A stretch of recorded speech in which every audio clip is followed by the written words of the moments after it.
famal, that's how it's on tune famal. Beef skin shit, I'm a true but I'm spit on them. The zoo in my hand, high and wild.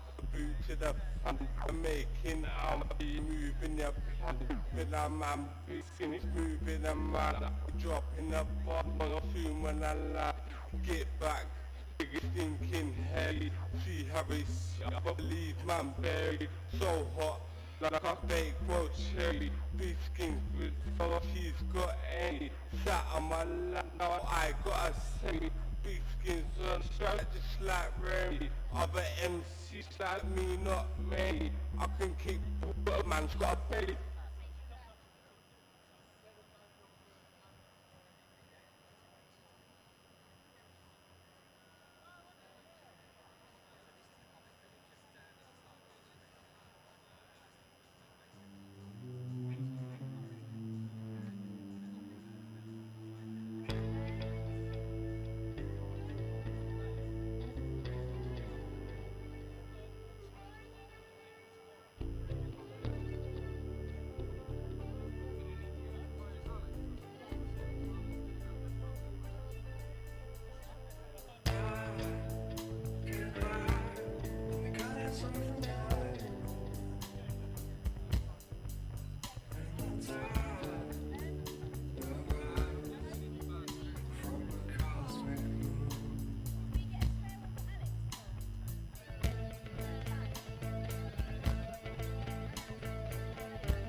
To hide,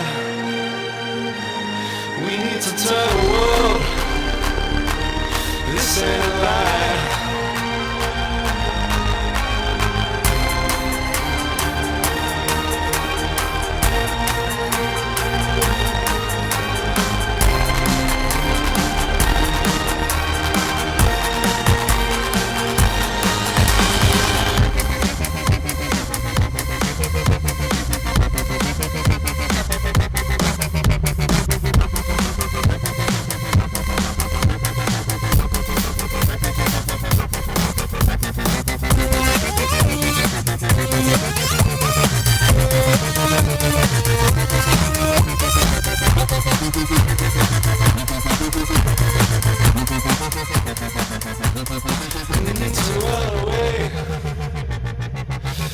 To hide, we need to tell the world this ain't a lie. We need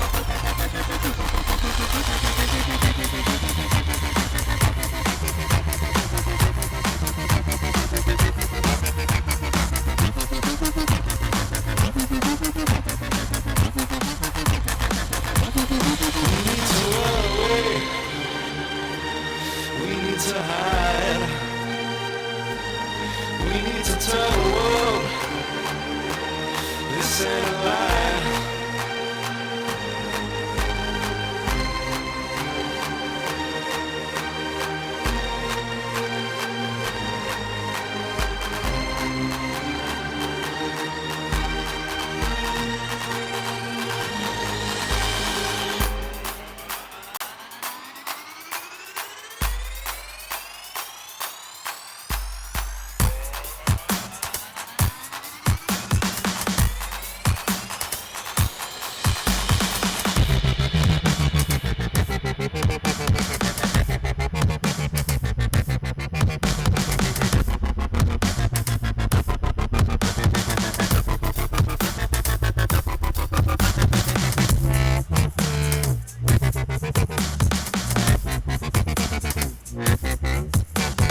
to hide.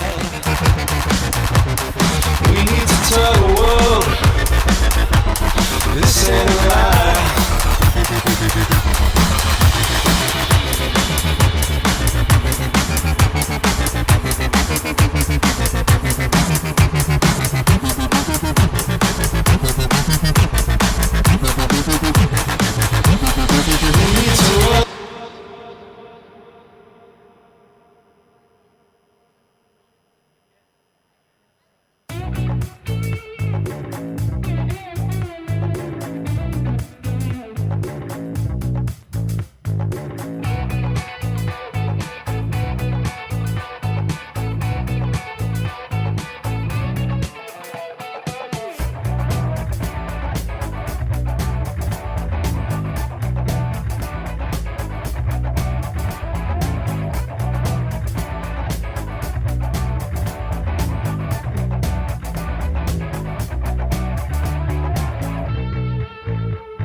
So you think you know what is coming, and I will ride the storm until I die. Life will take its toll on those running. There's no point trying to hide. So free yourself tonight. Free yourself tonight. So free yourself tonight. So free yourself tonight. So free yourself tonight.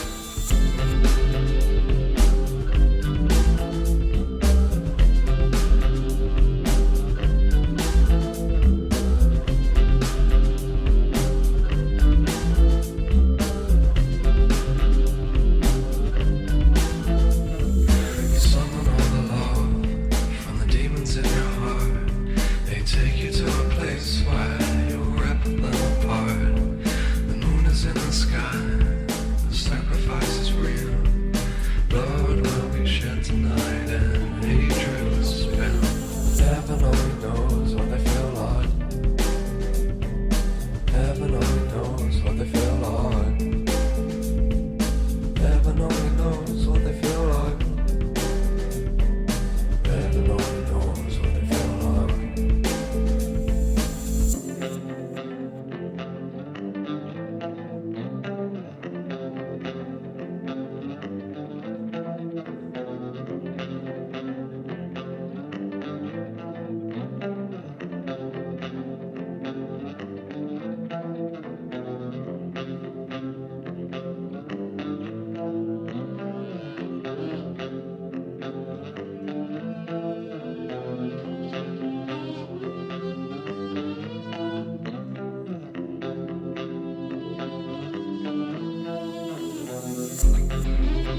We're holding hands, we're singing our favorite songs.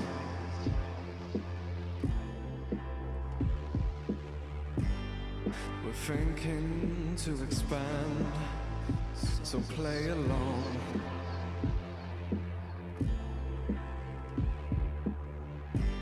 I'll put a hand to your head, and all I wanna be is with you.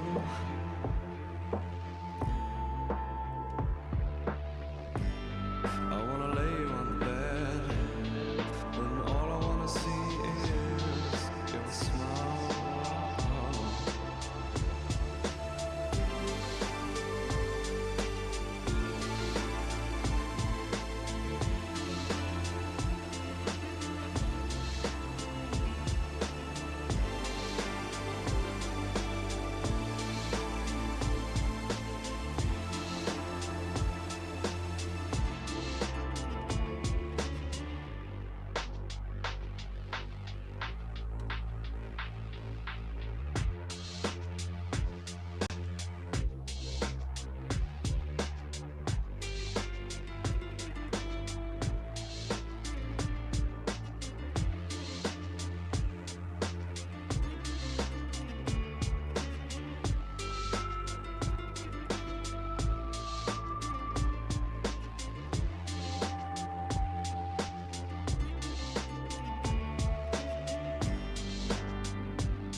We're singing our favorite song.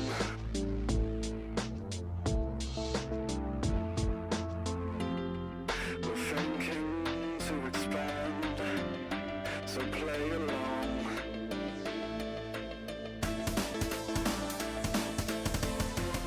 I'll put a hand to your head, and all I wanna be is with you.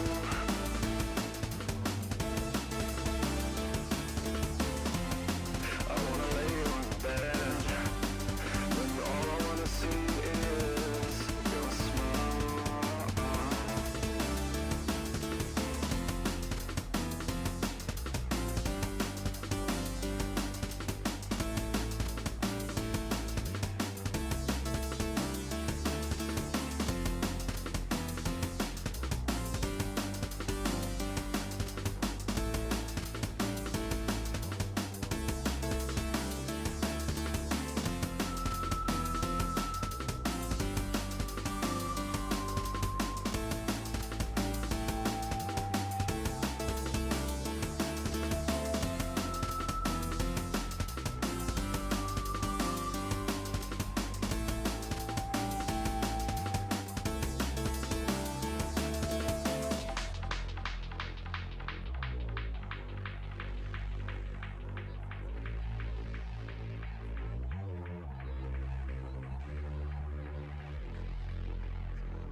She never saw my eyes.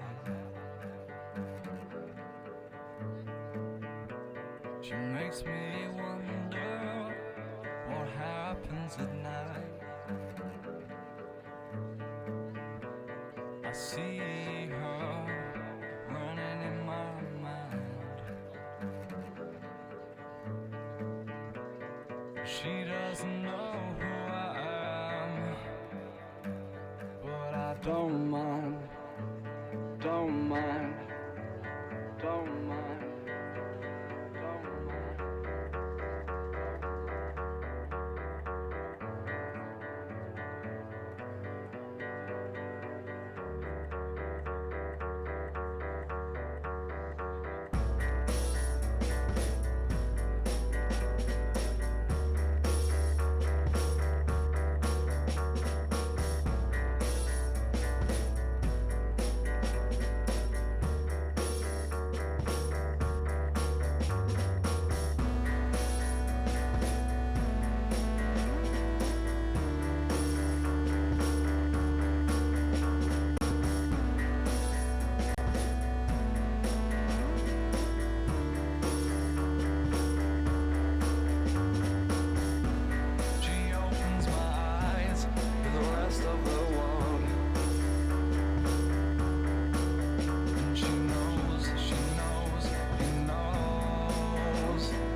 So wrong.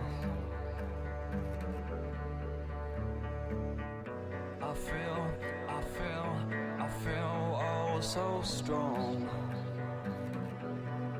Nothing like this is on. Nothing like this. Nothing like this. Nothing like this. Nothing like this. Don't mind. Don't mind.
upon our style.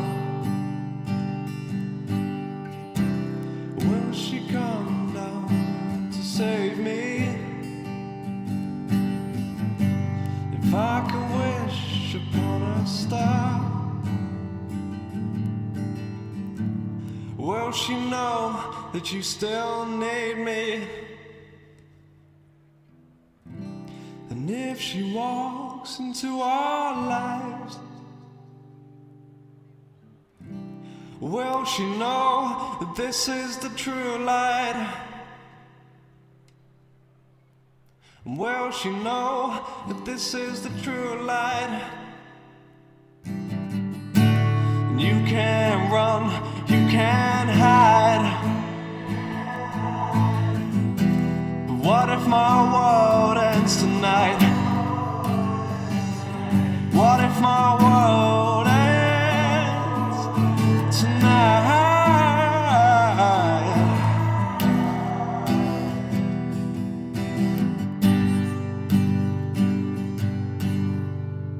Will she sing the unheard harmonies? Or will she compose the sweetest of melodies? Will she sing the unheard harmonies? Or will she compose the sweetest of melodies? You can run, you can hide. But what if my world ends tonight? But what if my world ends tonight? Will she sing on the unheard harmonies? Or will she compose the sweetest of melodies?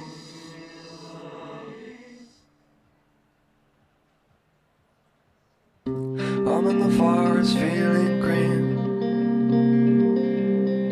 sitting beneath these trees, blossoms falling on the leaves, blinded by the sun, rays of light are scattering down the eerie path, and I walk there, starting to feel at home,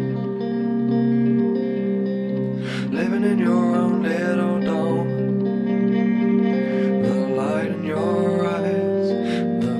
In your life, the sound in your ears don't make it alright, so let's go there.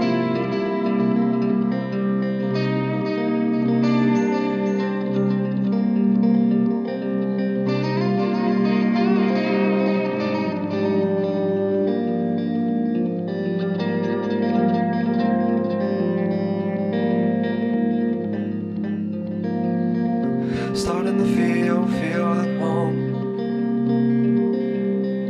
living in your own little dome.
Yeah.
take it, no.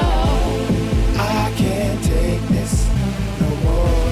No, no. There was a time when I couldn't wait to be with you, but now I don't want you around at all.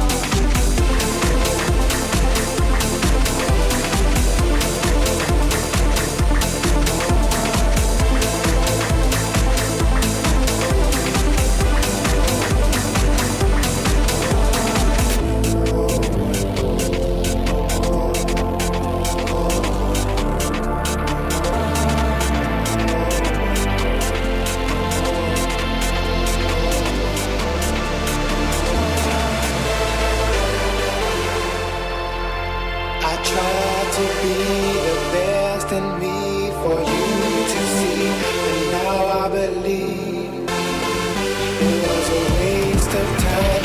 There's no change in my mind. I can't take this no more. Can't take it, no. I can't take this no more. No, no. I can't take this no more. I can't take this no more. It's over, made your choice. Do what you want, 'cause I'm gone. Yeah, I'm gone. I can't take this. I can't take it, no.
Stressed out, ringing my phone when I'm alone.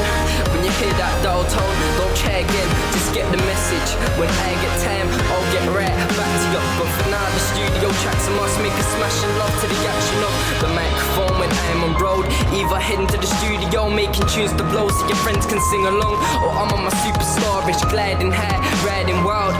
Catch a glimpse when you see us pass it.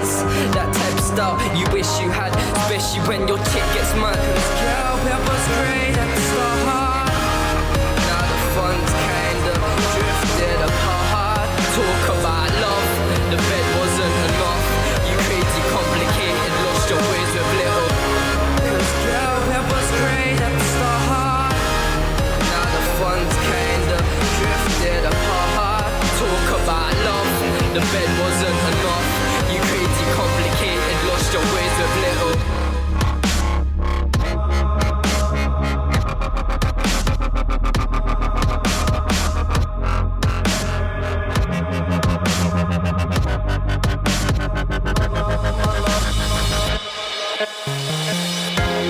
Cause I don't wanna hear your voice or see you again.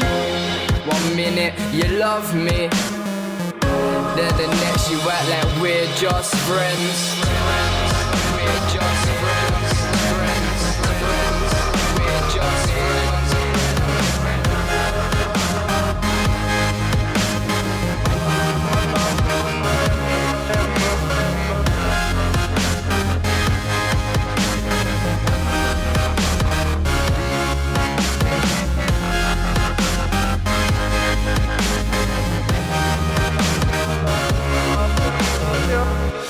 I need your love, I need your mind. When I'm falling through the floor, my mind comes crashing down. I remember when you come to my love.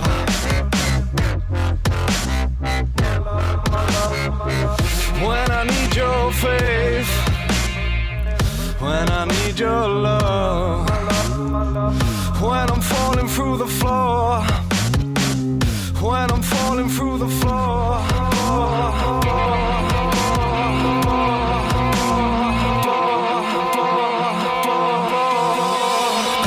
I don't know what our argument is, let's just argue on this. You say I don't have time, when I do, you're right, lashing the town instead of staying at man.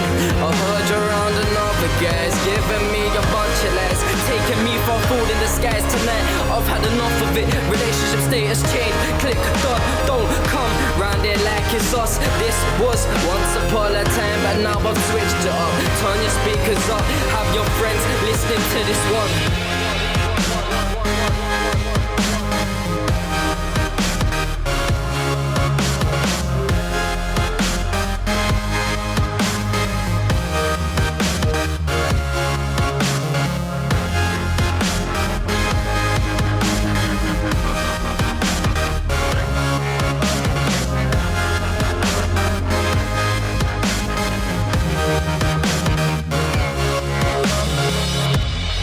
Every time I see you, I don't wanna talk much more.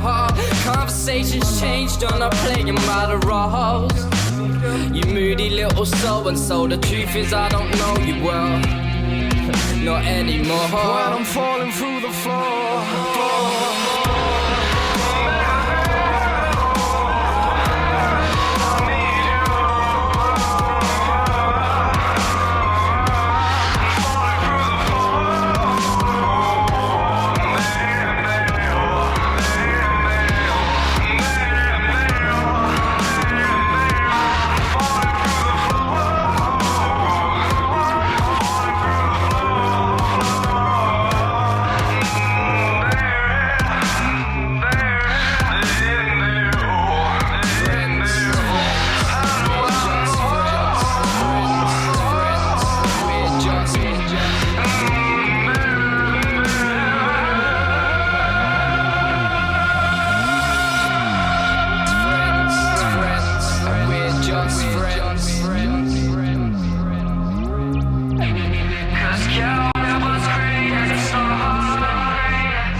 When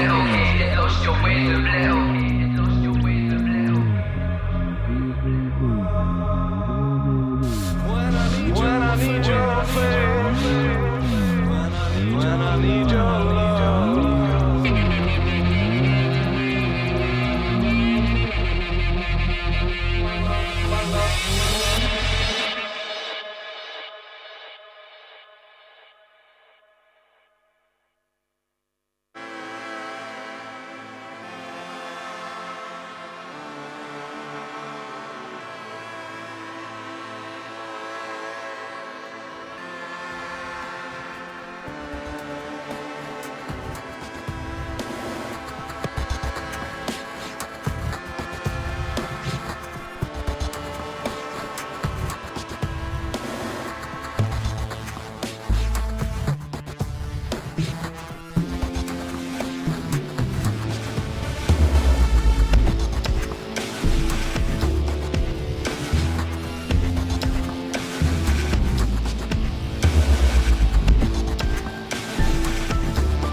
Be mine.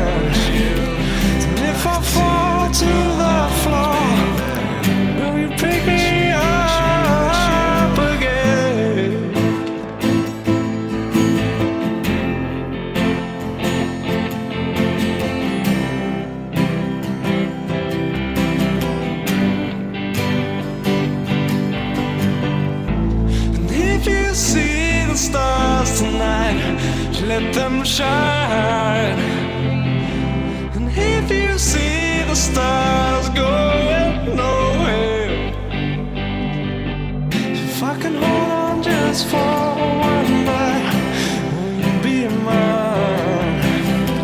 And if I fall to the floor, will you pick me up again? And if you see the stars tonight, let them shine.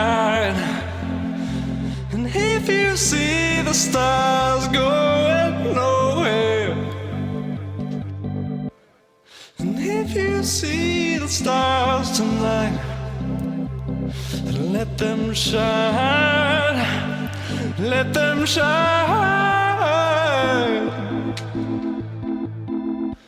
And if you see the stars tonight, let them shine. And if you see the stars going nowhere,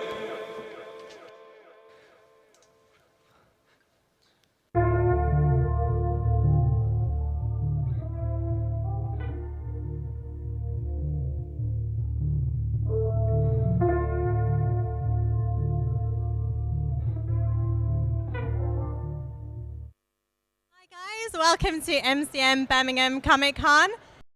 First panel of Saturday morning. I hope you guys are excited and awake because we have all the way from Sleepy Hollow, Mr. Tom Myson. Hello. How are you, sir? Very good, thanks. How are you? I'm fine, thank you. We're so excited to have you here. Excited to be And here. I know that you just rapped recently, so how was that? Did you have a rap party? We did have a rap party. The less said about that, the better. But yes, I arrived back in the country 2 weeks ago today, so it's still fresh. And obviously, we're talking about Sleepy Hollow. So we're now in the third season. And how do you think overall, obviously you can't tease what happens at the end, but how overall has the season gone for you? Very well. I mean, it's not getting any easier. I'm aging a lot faster than I was every season. But yeah, there are quite big dramatic changes happening at the end of season 3. There are quite big revelations coming. So I don't know what episode we're on over here at the moment. Someone's counting. Yeah. 8. Oh, Sins of the Father. I don't know what that means. I should do. I was in it. I think it's around episode 8. Episode 8, Yeah. or something like that. Oh, okay. Yep. So a little while before the blood starts flowing. And so you've been on Sleepy Hollow now for 3 years. Do you remember what it was like sort of first? Before it happened, no, nothing. It's all gone. But sort of, getting the role and finding out that you're going to be essentially the new Johnny Depp, I guess. New Johnny Depp. Whenever I mention to people that I was doing something called Sleepy Hollow, everyone says, "Oh, what, the Johnny Depp films?"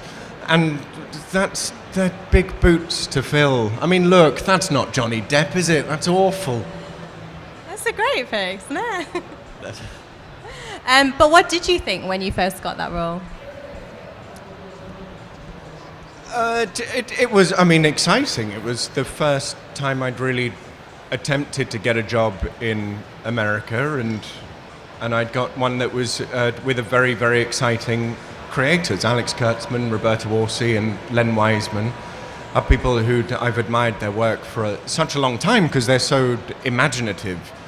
And to do a show that lives or dies on its imagination, on the various avenues that you can take it, they're the right people to be in charge. So I was excited about that, and was very happy to sign away several years of my life to play around in this weird world that they'd created. But also surprised that they'd go for some weird English guy that no one had heard of. Well, you're obviously right for the part. And but it wasn't the first time that you'd done a period drama. I mean, you'd done quite a few of those beforehand. Yeah, I don't really know why. That's just how it seems to go. When I was the right look. maybe the right look, but when I was at drama school, I had a very, very clever speech teacher, Carol Ziegler, who is an amazing lady, and she said you should start working on your RP, your Queen's English, because look at you, you're not going to be in a gritty Ken Loach film, so you should aim for the period pieces, and that's kind of where it landed. It would be nice to do something where I don't have to spend an hour getting into breeches and really uncomfortable clothes and just lounge about in something modern. Maybe one day. Maybe. What would you like to do? Oh, look, there's another period one with... Now, someone on my first day came in. That's a fake moustache. I tried growing my own, but it's not nearly as impressive. Someone came in on the first day into makeup with this moustache board. And it was, there are about 6 or 7 different moustaches, and I went, the biggest one! Which was actually bigger than this. The director said, no, Tom, not the biggest one. Go for the second biggest. So here I am, Potty Perone in Parade's End, which is a terrific show. I don't know whether anyone saw it. The highbrow Downton, with my second biggest moustache. I loved that. So what was your sort of favourite period role then, prior to Sleepy Hollow? I loved this. I loved Parade's End. That was one of the best casts I think I've ever seen. There I am again. Oh, poor me, looking very sad. That was with Rebecca Hall. I had most of my scenes with, and an actor. I don't know. Some of you might have heard of Benedict Cumberbatch. I don't know. He's quite indie. And just a remarkable cast, and Janet just amazing. So I think that was one of my favourites, and something called Lost in Austin, which was that was a long time ago. That was great. That was another fun one. They're all fun. Well, usually, whenever I get a job, and there's Lost in Austin. Jesus, look at that! What a mess. Get rid of that picture, please. When I call my mum to say, Mum, someone's stupid enough to employ me, the first thing she says is it a period piece? She gets very excited about me and britches. So you're doing it to please your mum, basically? Entirely.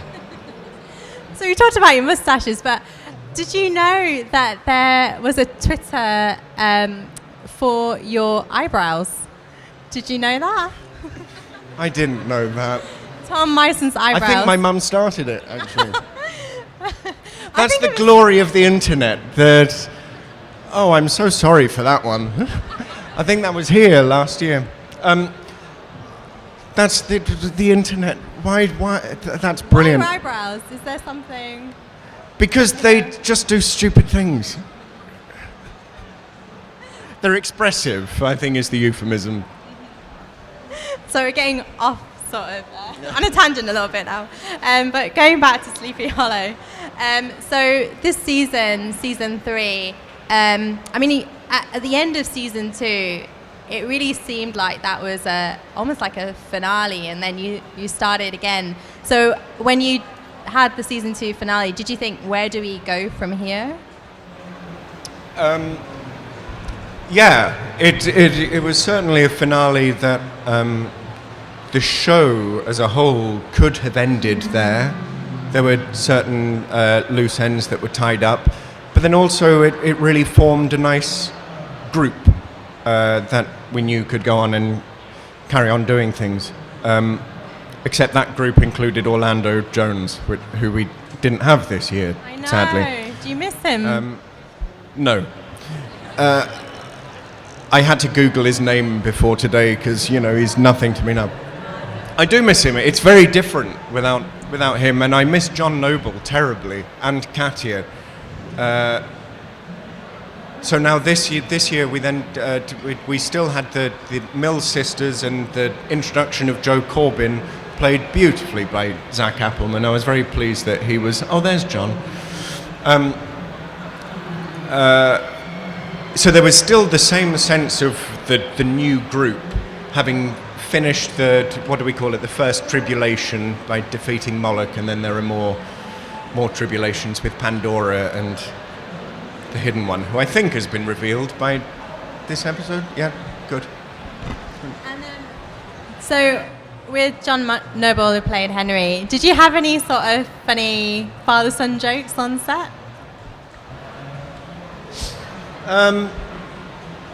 He's just such a nice man to have around. He brings such a...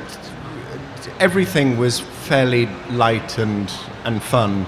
Even when it was he was being a terrible, terrible asshole on screen. He was still just such a delight to have around and playful and nice to everyone. I love him. I miss him a lot.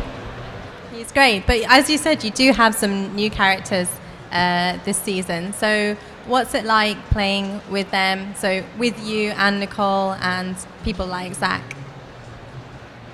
I mean, when you've worked with the same people for now 3 years, you just kind of, you know how we know how we work with each other.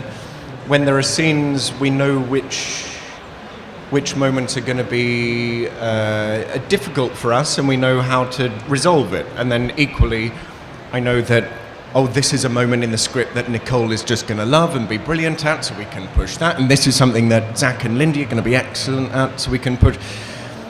It just becomes so much easier the longer that you spend with someone. And then suddenly we'll get a scene with Shannon Sossman, who plays Pandora, and it mixes things up in a really nice way. So it's been a really great season for that, for just settling. It's nice. Well, I think there's a different dynamic as well between Ichabod and Abby this season, which everyone's very excited about, it seems. And so, I mean, you start off living together in sort of season 3 as well. So what was it like? What's sort of the feelings like between Ichabod and Abby in season 3?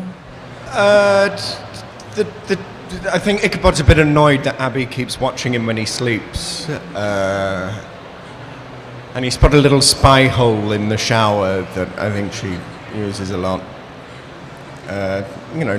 She imposes herself on him. Yes, I mean it's the will they, won't they? It's Ickaby, and she's trying desperately. Were you surprised at the whole Ickaby shipping? I've never heard of shipping before. I had to Google it. I didn't know what it meant. Did it come up with ships or with the actual? Did it come up what? Did it come up with just boats or? Yeah, I thought, why do they want them on a trawler? That would be a different episode, wouldn't it? That's season 4 after the budget cuts. Have you ever thought? I don't know if it's in the plans, but if there's sort of any other locations on season 4. So, for example, going and doing an episode in England. Maybe in season 4. You know, there'd been talk about shooting over here since the very beginning,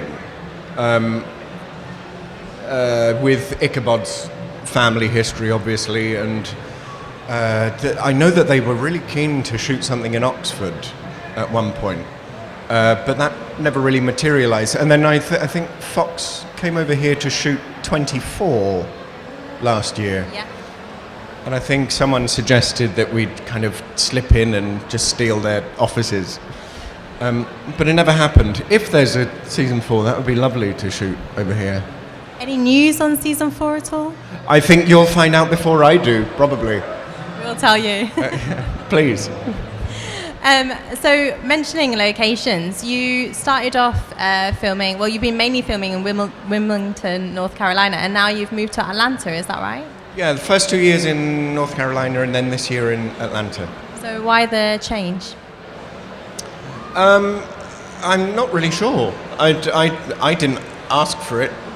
I think people in offices somewhere thought, actually, we'll go there. Well, one of the other shows that films in Atlanta is The Walking Dead. Oh, God, don't. So what do you think a Sleepy Hollow Walking Dead crossover would look like? Grisly. It'd be bloody. It'd be full of gore. And I actually, when I knew we were moving to Atlanta, I had a nice little fantasy of trying on a day off to go and get a part as a zombie and go and put on all the zombie makeup and walk around. But then I heard that you need to go to... There's a zombie over there. Hello. He's hiding. There's several. That you have to do a thing called Zombie Academy. It's not just anyone can turn up, put on makeup and all about. there's apparently a real skill and an art to it. So every zombie you see has gone to zombie camp and trained to be a zombie. Yeah, there's like levels of zombies. Levels of zombies? Yeah, there's like hero zombies, so the ones that get the close-ups. That's amazing. That's amazing. And also, I mean, I've noticed after doing Sleepy Hollow that I always thought, yeah, putting on all of the prosthetics and the makeup and going and do something cool, that's the best, that's what I want to do.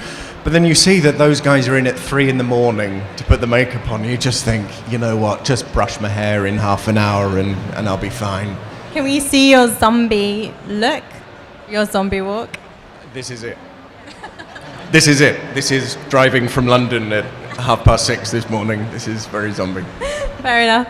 Well, we want to let you guys have a chance to ask some questions. So is there anyone out there who'd like to ask Tom a question?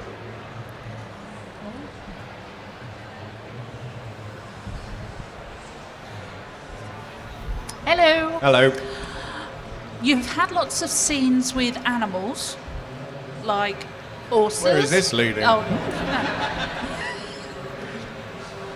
Is there anything that has gone dreadfully wrong, or is there anything that you really object to, like spiders, or because we've seen you with snakes? Yeah, we've had snakes. We've had crows that pecked at me for hours and hours. Horses who don't trust me. They just don't seem to like me. Horses, I'm fine with them. I tried to do the horse whisperer and they just piss off. They don't like it. But no, there's nothing I'd object to. I like the snakes. We had, I think there were about 20 snakes of varying sizes around. On the weird picture they showed of me not being Johnny Depp earlier, that was a floor full of snakes. No, I'd like more. Okay, another question over here. Hello. Hello. In the modern era, is there anything Ichabod's not yet dealt with that you'd like to see him have an experience with? He's started to deal with quite a lot. What haven't we dealt with? There was something that was in the pilot originally, where he was confronted by a helicopter. That I think I'd like to see as many various machinery that would blow his mind. Robot wars. I'd like Ichabod to go on robot wars. And flying.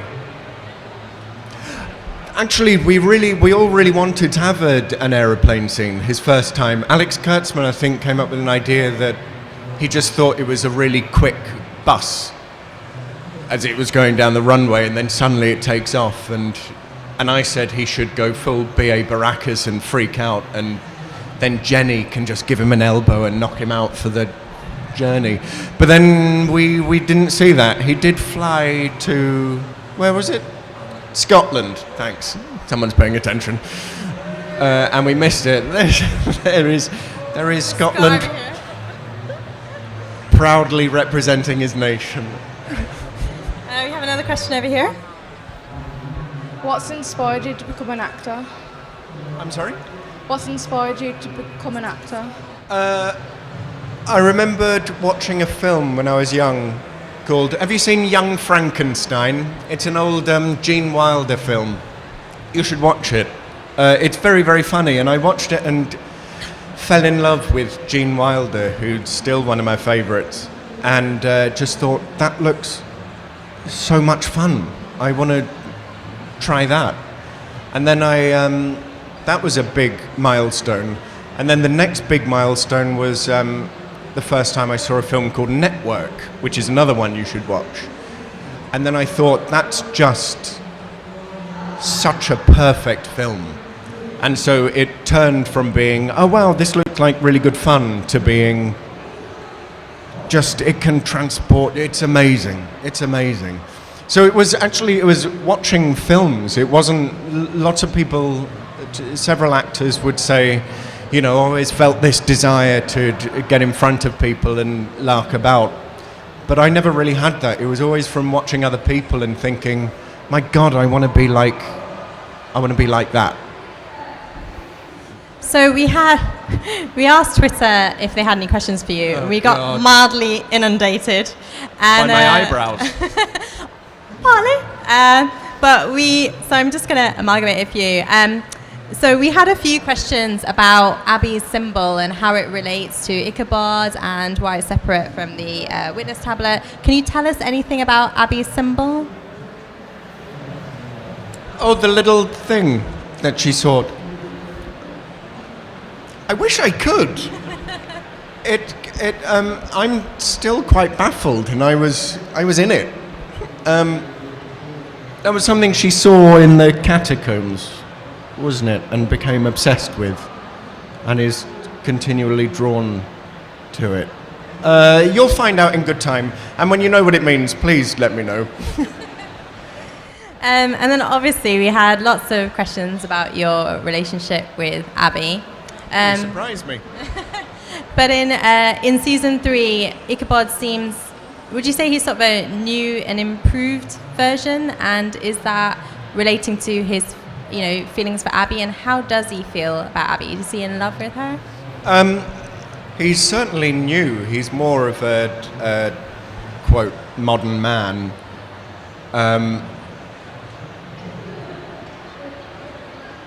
Yes, in that she's changed him in that she's encouraged him to talk about feelings a lot more and to remove some barriers. Whether that's improved him, it depends who you ask. I mean, he was getting on rather well winning a war with the barriers up, but I think as a person, in terms of his emotional evolution, he couldn't have gone much further without her. But then it's always his emotional issues that get them in trouble. This new Ichabod always seems to wind up on the floor with an axe thrown at his face. So maybe it hasn't helped. Maybe he's better with a pole shoved up. Sorry. Is there a particularly difficult emotional scene that you would say within season 3 you had to shoot? It's coming up in the last 2 or 3 episodes, so I wouldn't like to spoil it. Okay, we'll have to watch out for that one. Yeah. Okay, so we actually have some video questions for you that have been sent in. So if we play the first one. Oh, I recognize her. Hi, it's Lisa from Washington, D.C. My question is about the set. I'm wondering if it's just my imagination, or has the archives gotten a little bit bigger this season than it has been before? It seems like there are a couple of rooms in there that I don't quite remember seeing before. So I'm wondering if it is my imagination, and if it's not, then if Crane was doing a little bit of reno in the archives. Thanks. No, the archives have got a lot bigger. We moved to Atlanta and gained a room. I remember going there on the first day of this season, and suddenly there's a room full of bottles and an open fire and leather armchairs. Weren't there before. And I did mention it. And they said, yeah, maybe no one will notice. It's a nice room. That's the main thing. But no, that's well done. You all noticed the thing that they hoped you wouldn't. And our next question. Hi Tom, my name is Cindy Jackson. I wanted to ask you a question about Dead Cats. As you know, we are finally able to see it over here in the States as of last week, and it's such a wonderful film, and I know so many of us have watched it multiple times already. I just wanted to know if you could talk a little bit about the making of it. It seems like you guys had a really good time, and also how you feel about your newer fans finally being able to see it. Thanks. Yeah, that's a film called Dead Cat that I shot years ago. That was maybe about 5 years ago, I think. And an old friend of mine, Stefan Georgiou, directed it and wrote it with and one of the actors in it, Sam Byrne. And it was a real labour of love. It was like a micro budget, and finally it's been released online, and it really I encourage everyone to watch it, purely because it's so difficult to make a film. I'm very rarely critical of films, purely because someone's made it, someone's done it, someone had an idea and put it on paper, and someone else said, yeah, let's do it. And it's really tough. We can be critical of big blockbusters with all the time and money in the world, because if they go wrong, well, you had all the time and money in the world. But like, this was made, Steph made Dead Cat, and it's really impressive. And so it centres around 4 lads, and they're my best mates anyway. There's Seb Armesto, Johnny Palmero, and Sam Byrne, and me. And we were all at drama school together, and knew Steph, and he said, would you please come and be in my film? I'll give you sandwiches. There we are. And he turned you blonde, and didn't he? Sophia Dornay, who's the lead, and she was terrific. And there's Seb and Johnny and Sam underneath all that hair. And it's just a really nice film. Actually, when Steph and Sam, and I think partly Seb, wrote their first script together, it was a really brilliant semi-political thriller about eco-terrorism, and it was really amazing. And it was shipped around to various production companies, and it's always read by an intern who's not getting paid not only enough but anything. And all of them came back saying, we really like it, but why don't you write a romantic comedy? And it was that was so depressing. Every single one without fail. Oh, we'd really like a romantic comedy because we don't have enough of them. And so Steph and Sam decided to write this and say, let's write one that is romantic and a comedy, but can't be classed romantic comedy.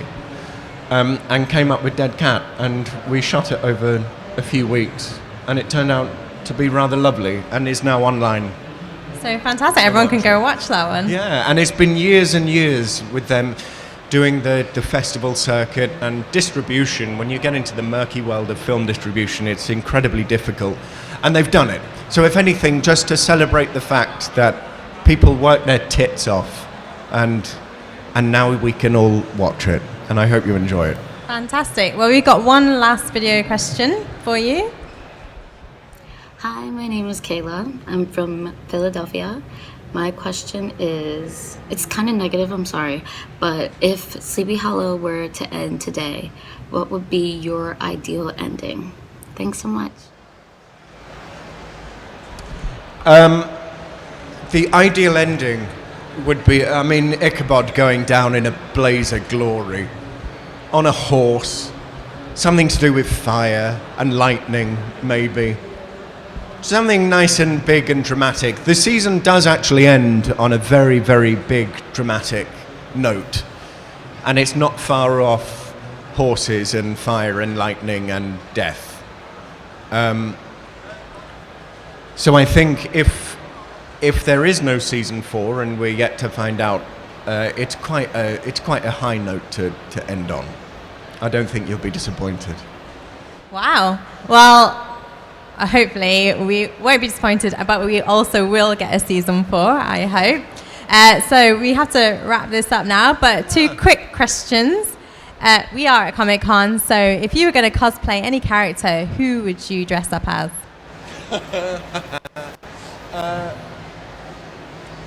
I saw someone, there was a girl over there who was dressed as a very beautiful character from Final Fantasy 13, I think she said. I think I'd probably try that. Yeah. Transgender, sort of. Why not? It's a modern... beard, I'll keep the beard. Yeah, of course. And lastly, the new big movie coming out is Batman vs. Superman. Ooh, yeah. So if you were to choose a side, who would you choose? Pick a side? Batman. I'd go for Batman. Brains over brawn. And also, again, Batman is the dead cat, I'm plugging that again, of superheroes, in that he worked his tits off. to get there. He worked hard. Whereas that, I mean, he just came out of a weird egg. Well, thank you so much for talking to us. It's been really fun. Everybody give it up for Tom Myson. Thanks very much. Fantastic. Thank you.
a man I don't like, a man I don't like, a man I get hype, a man I get fire, fire. Look at the one, the Arizine, the Arizine, the Arizine, the Arizine.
I need your love, I need your mind. When I'm falling through the floor, my mind comes crashing down. I remember when you come to my love.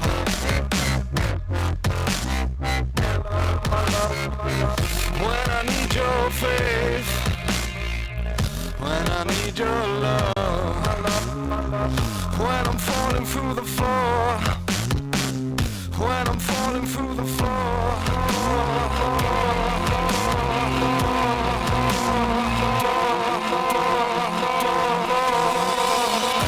I don't know what our argument is, let's just argue on this.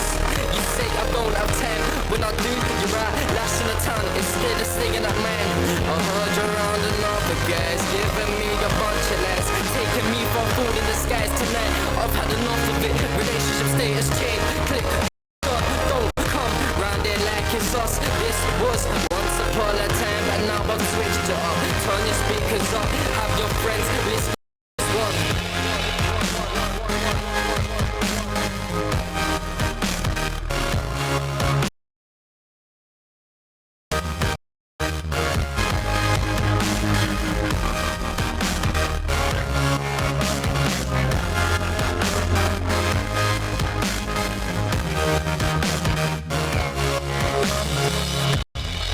Every time I see you, I don't want to talk much more. Conversations changed, don't I play you by the rules. You moody little soul, and so the truth is I don't know you well.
When I need your faith, when I need your love.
Keeps expanding, and your mind is someplace you can go when you need to relax. Listen to the space.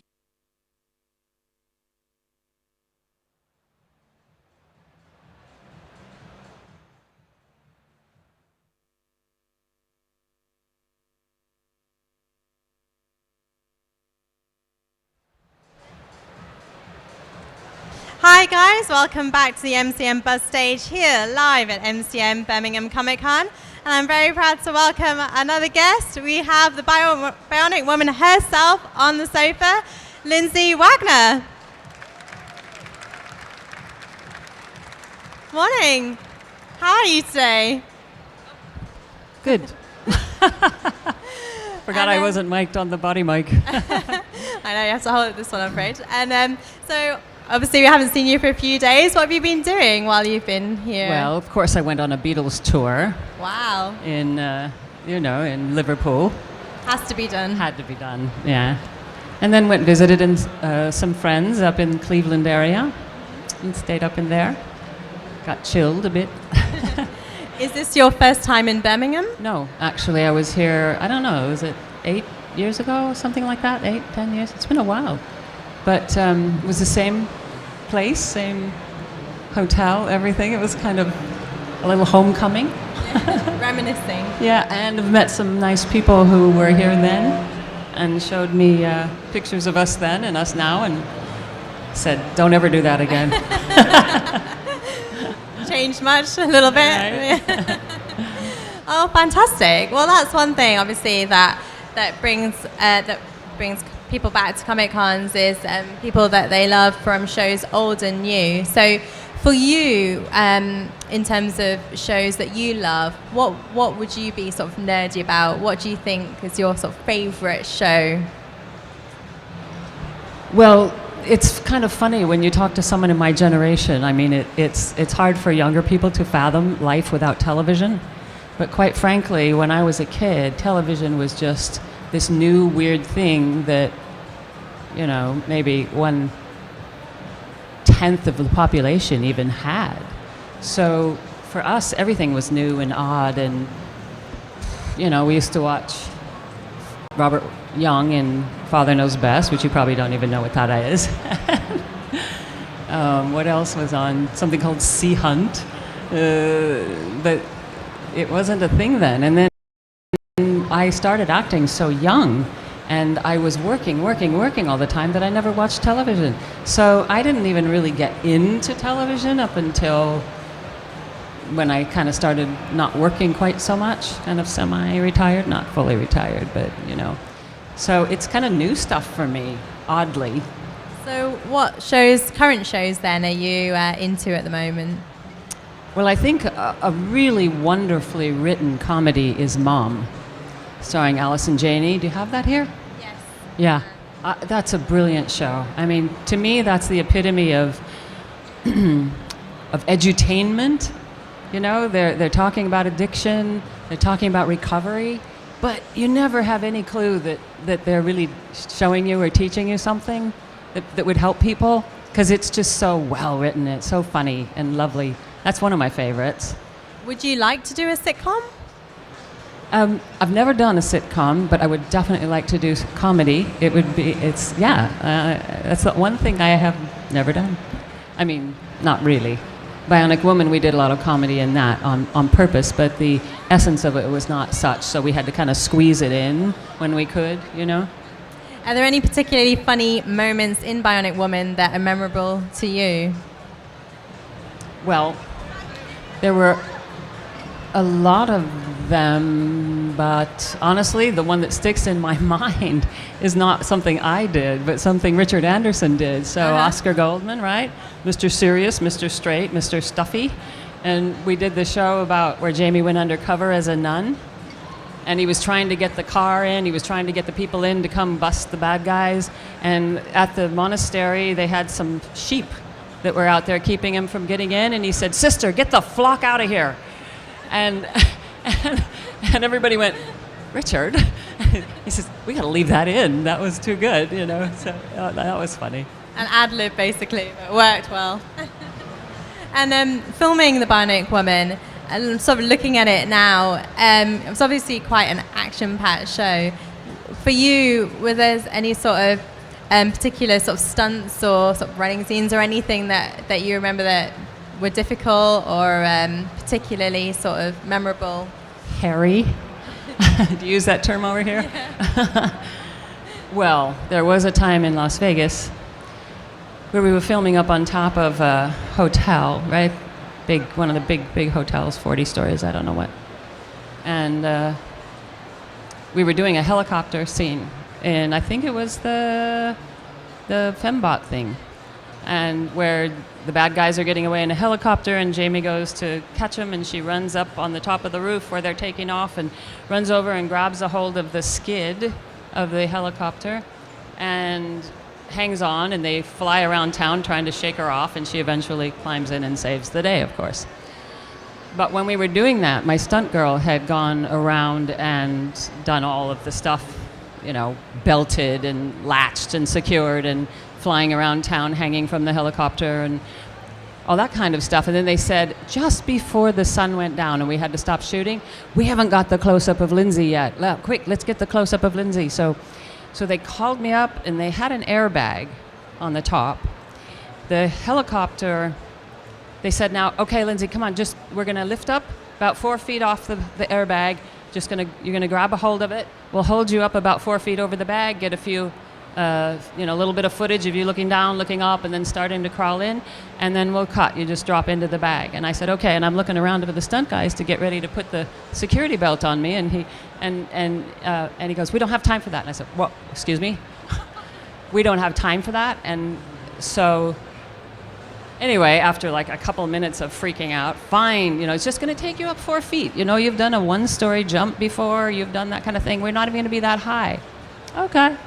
So I grabbed a hold of the skid, and the helicopter is lifting up, and as he lifts up, just gets about 4 feet up where he's supposed to be. The wind in Las Vegas picks up really bad in the afternoon, and it was, in fact, afternoon. And so the wind was hitting the side of the building and racing up and crossing, going just right across, which meant that the helicopter couldn't stay over the airbag. So I'm hanging by my hands only, and I'm not like Mr. Macho, and it's going like this, and I'm watching the airbag underneath me go like that, and I'm freaking out, and all of a sudden my hands freeze, and so now the helicopter is having to pull up high to get away from that cross draft that's created by the side of the building. So now I'm looking down, and the airbag's not only going like this, but it's getting smaller, and I eventually, they were yelling at me, okay, we got what we needed. And they're yelling at me, and they're saying, go, go, go. And I see the airbag like this, and they're going, go, go. And I'm drop. And I said to myself, go, but my hand said, absolutely not. And I don't know how long I was up there, but I couldn't get my hands to let go. Now I'm talking to my hands as if they're not me, or if there's Frozen somebody in else. fear. Yeah. And so, anyway, eventually I dropped and just hit the corner of the airbag and rolled off. And everybody was laughing. And I thought, that's really strange. What a bunch of sadists. I almost died and they're sitting there laughing. But I was so shaken that I wanted to cry, but I didn't want to do it in front of everybody. So my mom happened to be there that day of all days. Have your mother standing there looking at you like, oh my God. So I just looked at her and I said, get me out of here. And so she came and got me, and we went into the stairwell, and then I just broke down and I started to cry. And after I had my catharsis and I felt better, I said, why was everybody laughing? And she said, well, you have to admit that was pretty funny to keep your composure like that. And I said, like what? I had no composure. And she said, no, when you held your nose. I said, what? And she said, when you let go, you went. She said, that's what you used to do when you were a little girl and we tried to teach you to go off the high dive board. I said, I held my nose? And she said, yes. So she said, oh my God, you've reverted to 7 years old, going off. I was that frightened. I just went into this abreactive state and held my nose and went down like when I couldn't dive because I was too afraid. So then I came out and everybody was clapping and I went, nothing to it, got to keep you laughing. Took total credit for the joke. Worked well in the end. Well, stunts like that and the show overall just being amazing and you being amazing in it, that earned you an Emmy for that role. I mean, obviously now it's a huge thing to get such an award. Did it mean as much back in those days? I think it always has. Definitely, it always has. Yeah. Did it open any doors for you? Oh, my doors were wide open by that time. Honestly, the show was so popular then because it was such a groundbreaker, and it was so successful that it was just a real honor to have that happen because of the nature of our show. And we were up against other dramatic shows that were really just heavy dramas. And so to win in the face of that, Sada Thompson and all kinds of people, it was really just, I was amazed. I really was honored. Well, congratulations for that. I mean, it Thank was you. fantastic. So if you have any questions in the audience, then please put your hands up and I'll come to you. Oh, great. We have one straight away.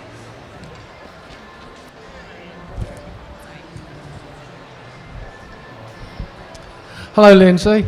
My question for you is, when you were doing The Bionic Woman, were the producers very keen for you to keep total fitness all the time and special diets, and because it was a very physical role?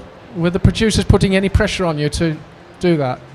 Not really. We were a mid-season replacement, and they didn't have time to think about anything except getting it on the air. They were doing their job, I was doing mine, and it just doing the show there was no time to keep fit. I mean, when would I do that? I'd have to be exercised in my sleep because we were working 16, 18 hours a day. And so just the actual physicality of doing the show was such a workout in and of itself. I used to say it was my karma because I refused to work out before that, and so I used to say that God was punishing me by saying, okay, if you don't work out, I'm going to give you a job like this. So, Hi, Lindsay. Growing up in Portland, like we did, I thought it was amazing. Hello. Because you were from where I was, being a fellow Portlander and being very into the Bionic Woman, because I always thought, bionic fingernails, opening cans of tuna fish. Is there any actors that you haven't worked with that you would possibly like to work with in the future, or maybe one that you have worked with that was like the actor? Yeah. Oh, that's a hard thing to say because there's so many wonderful actors today. Honestly, the acting in general has gotten just better and better on television, in the features. It's just wonderful. I mean, I never used to, actually, quite frankly, I never used to be very interested in watching stuff because I just loved making it and doing it. But now, I just love watching the skill and the naturalness that's come about, even in television, because they had more time to do that in features, so there was always a little bit more in features in that way than there was in television. But today it's just across the board, so gosh, who all would I like to work with?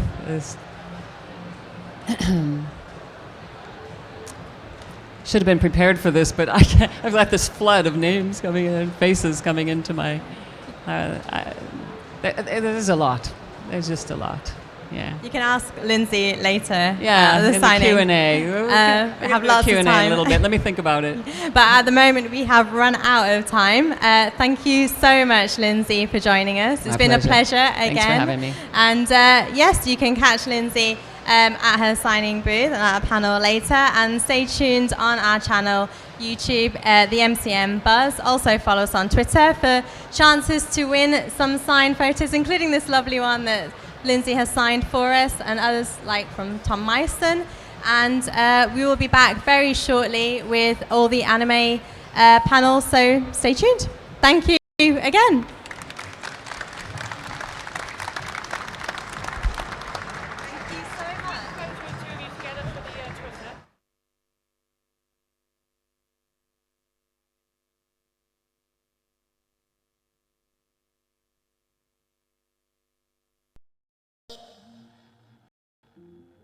You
enemies.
Hi guys, welcome back to the MyMBuzz stage here live at MCM Birmingham Comic Con. I'm your host Tana VP, and we have a fantastic panel coming up for you in just a moment.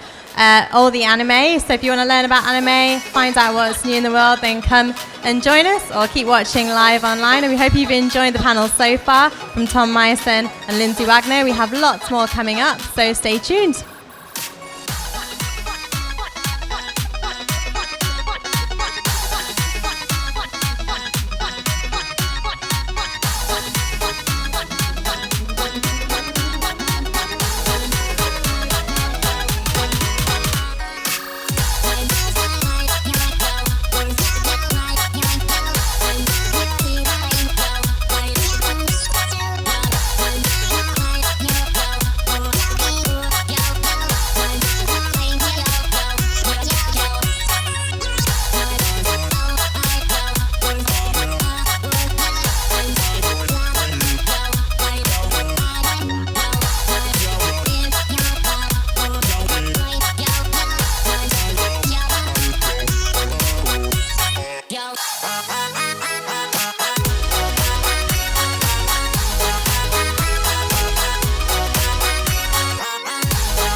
Hi guys, welcome back to the MyMBuzz stage, and we have Jeremy from alltheanime.com. Say hi.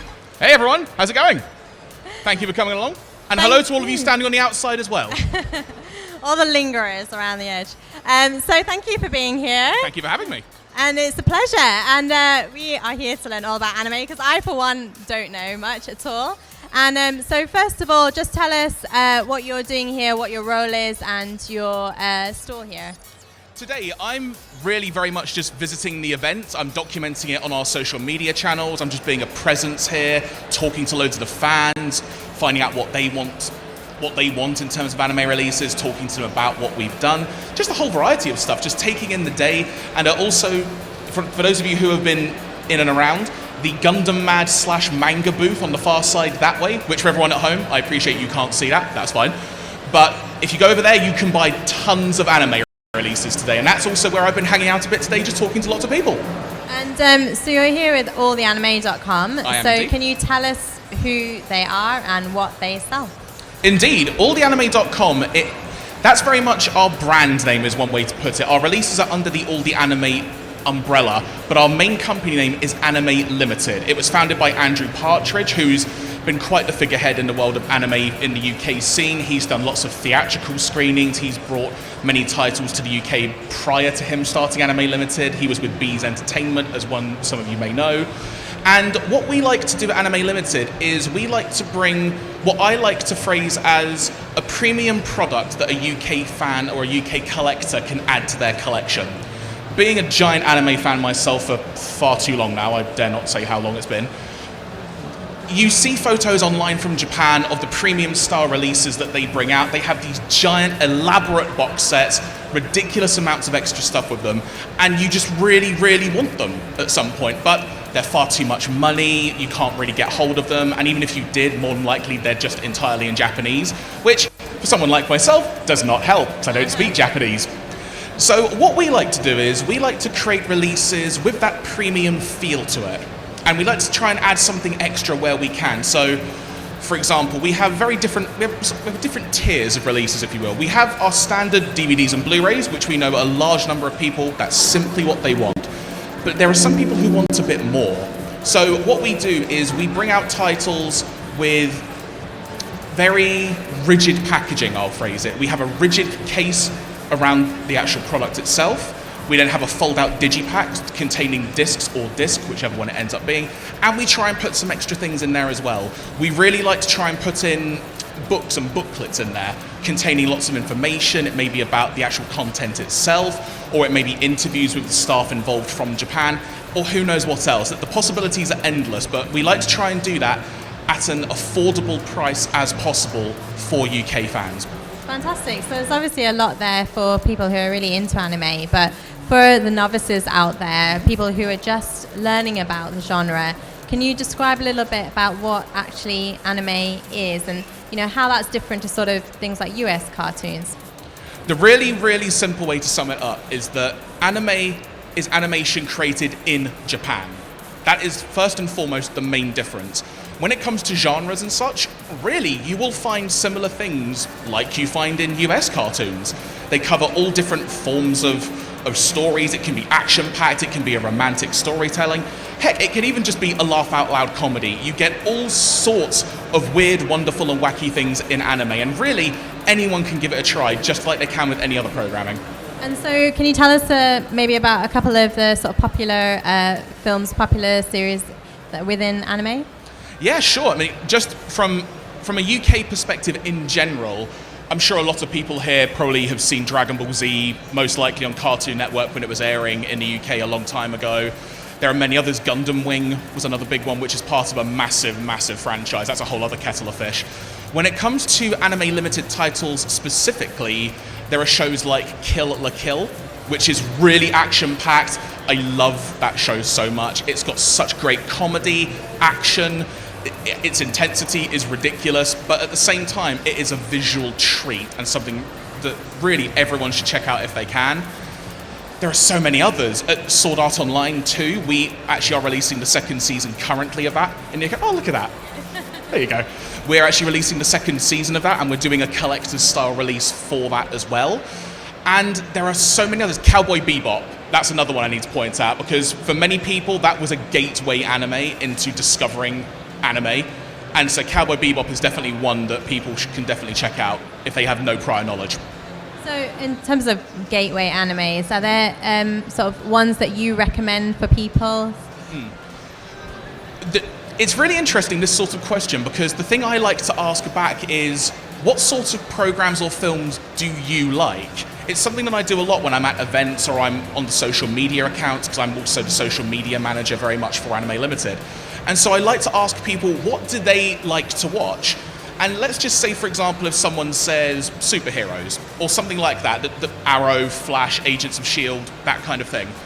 The one that comes to mind first and foremost is, if you like Agents of S.H.I.E.L.D., you'll probably really like Cowboy Bebop. It's about bounty hunters in space. It's very episodic, but there is a theme that runs throughout. Very similar to Space Dandy, which, as it actually says at the beginning of the show, is about a dandy guy in space. And Sounds a bit Firefly. I know, right? And he goes around with a robot that's a cleaning robot, and he has like a thing that looks like a cat, but is not a cat. And the way I actually describe it very much is, it's almost like the Red Dwarf of anime, because it's literally that funny. It's such good fun, Space Dandy. If you've not checked it out before and you've not seen anime before, that's another one that's a great starting point. I think that's going to be one for me, I think. There you go. And in terms of sort of talking about the different things, the different themes, where do they come from?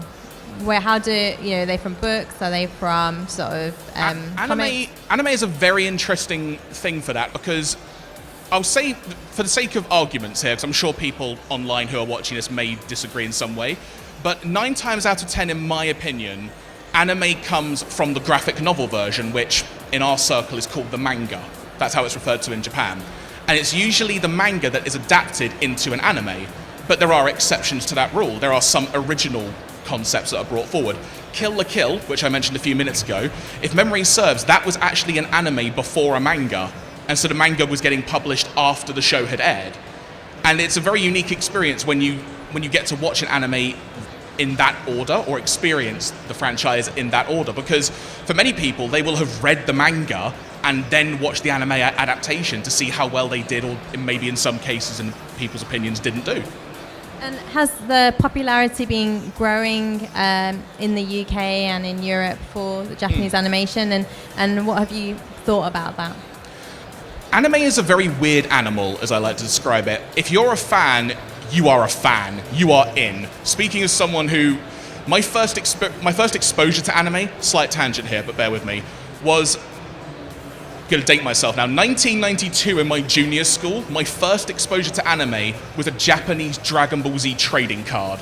That's the first time I ever encountered anything like manga and anime, and that was when I could find virtually nothing. But nowadays, as technology has evolved, you can experience and find anime a lot easier. It's not just DVDs and Blu-rays, there are also places like Crunchyroll.com, for example, where they are actually legally streaming anime as they're airing in Japan, but with subtitles. And in some cases, they even actually get dubbed at the same time. Like Space Dandy is what I phrase as a simul-dub, as opposed to a simulcast, where it actually got dubbed at the same time as it was airing in Japan.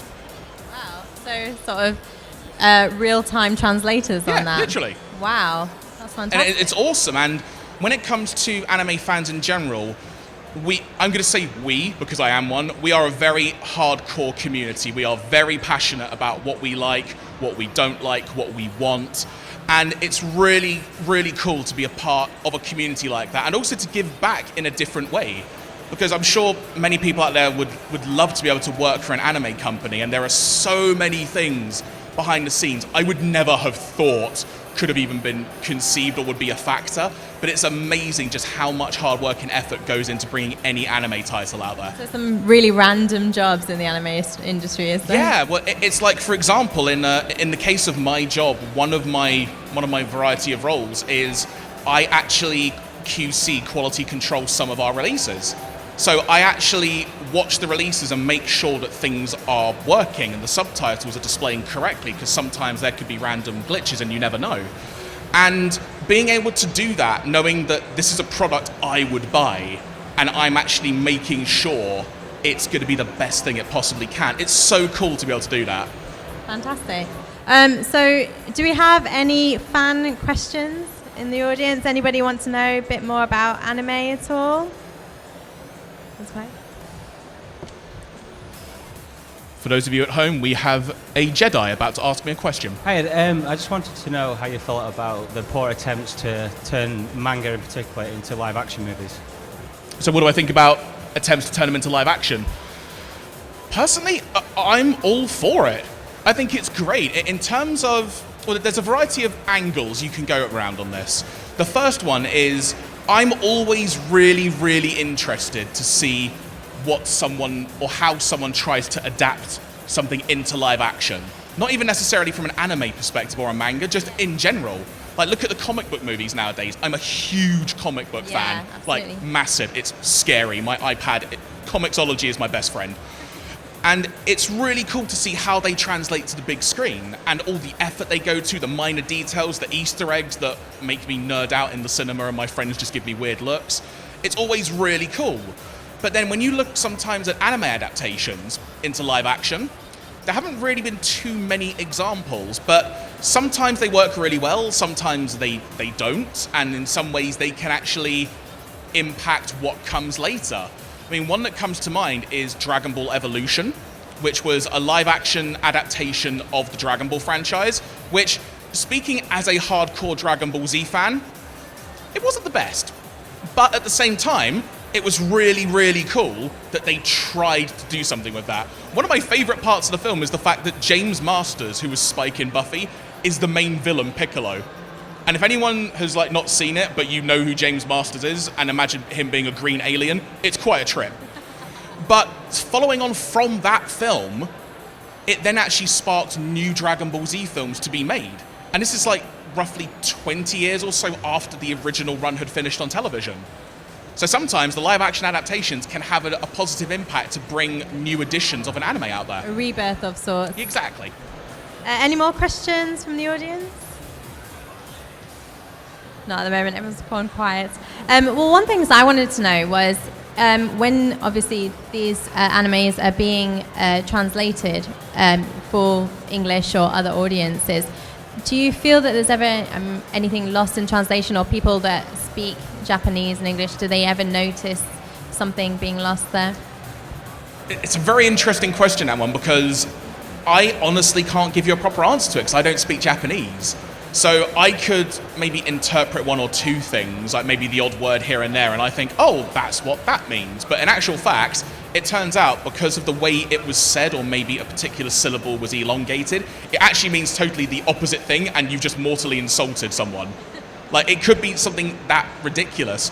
So translation is something that is a completely different animal, and everyone who is involved with that process, hats off to them, because they do a fantastic job. Has it ever inspired you to learn Japanese? I wish I could, but I don't think I could cram any more information into my brain. I might be a giant, but I've got a small brain at times.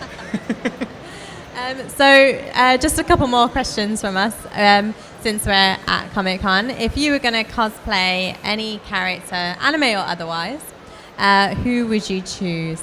Okay, well, I can answer this from experience. So, at MCM Comic-Con, 3 or 4 years ago, I cosplayed as a character from One Piece, which I'm not too sure if there are any One Piece fans out there. It's a character called Kumadori. Now, for those of you who have no idea what the heck I've just said, allow me to paint you a picture. Imagine a giant cat.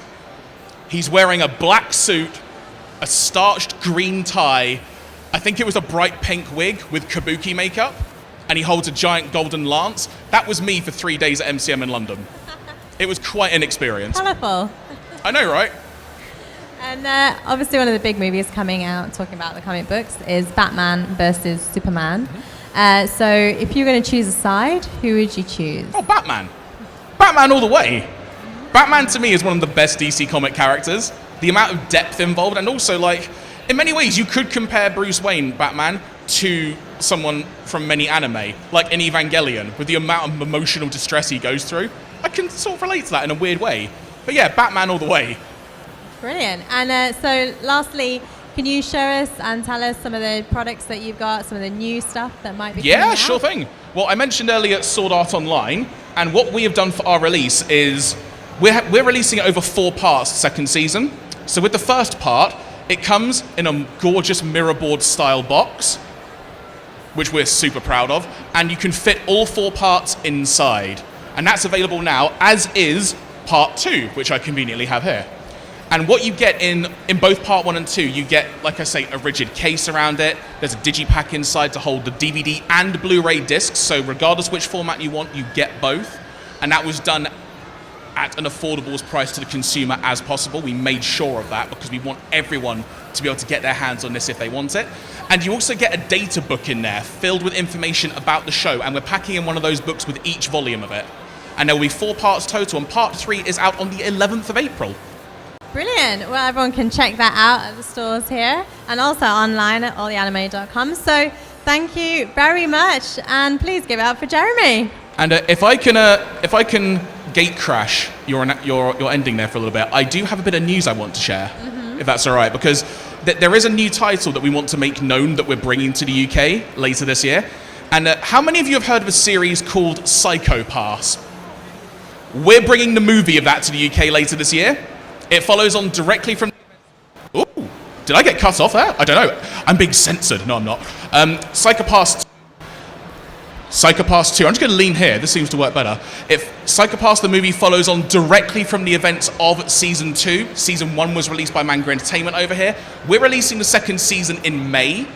And the movie is going to be out probably in the 3rd quarter of the year, this year. So it's not actually that long to wait, and we are delighted that we're bringing this film to the UK because it is fantastic. Thank you very much for telling us about that. Psycho Pass fans will be very happy about that. All right, well, thank you very much. And once again, say thanks to Jeremy. Cheers, everyone.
walking on a straight line through the madness.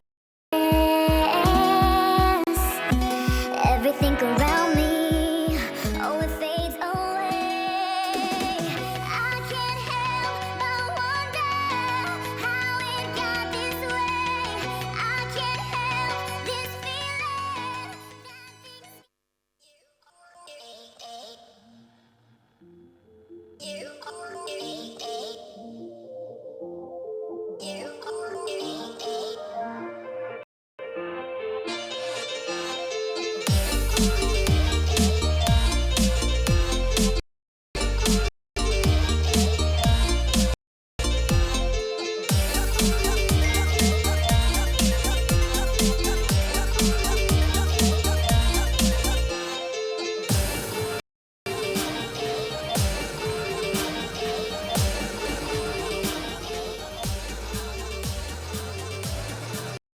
Hi guys, welcome back to the MCMBuzz stage here live at MCM Comic Con in Birmingham. Very shortly at 1 we will have Warwick Davis for you from Harry Potter and Star Wars and many, many other things. It's going to be a laugh, so come down and check us out or keep watching live on the stream.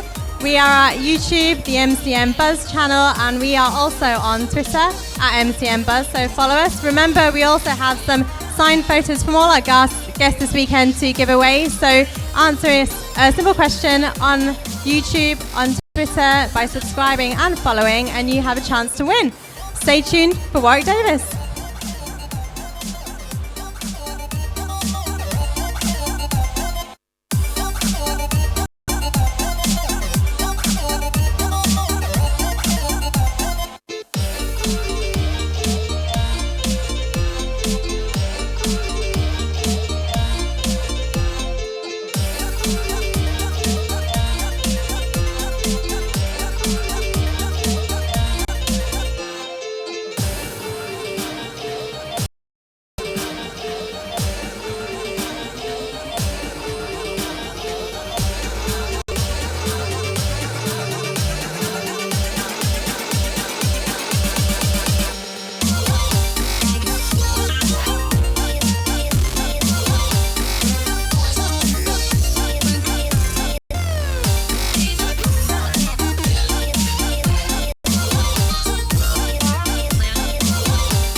guys, welcome back to the MyMBuzz stage here live in Birmingham, and I'm very proud to say that we have Warwick Davis with us. Say Hello. hi, everyone. Thanks very much. Thank you. You have a big turnout here. I mean, look at this. This is amazing, and I'm not surprised because you've been in. Be here, so they're all paid. But thanks for being here. Are you having a good time? Yeah. It's a great show, this, isn't it? It's a show with a lot of history, so it's well established, and there's lots to do and see here. It's pretty fun. Favorite experience of the day so far was a lady who has made this costume, which makes it look as if she is Princess Leia sitting on the shoulders of Wicket the Ewok. If you see it, it's the most incredible illusion.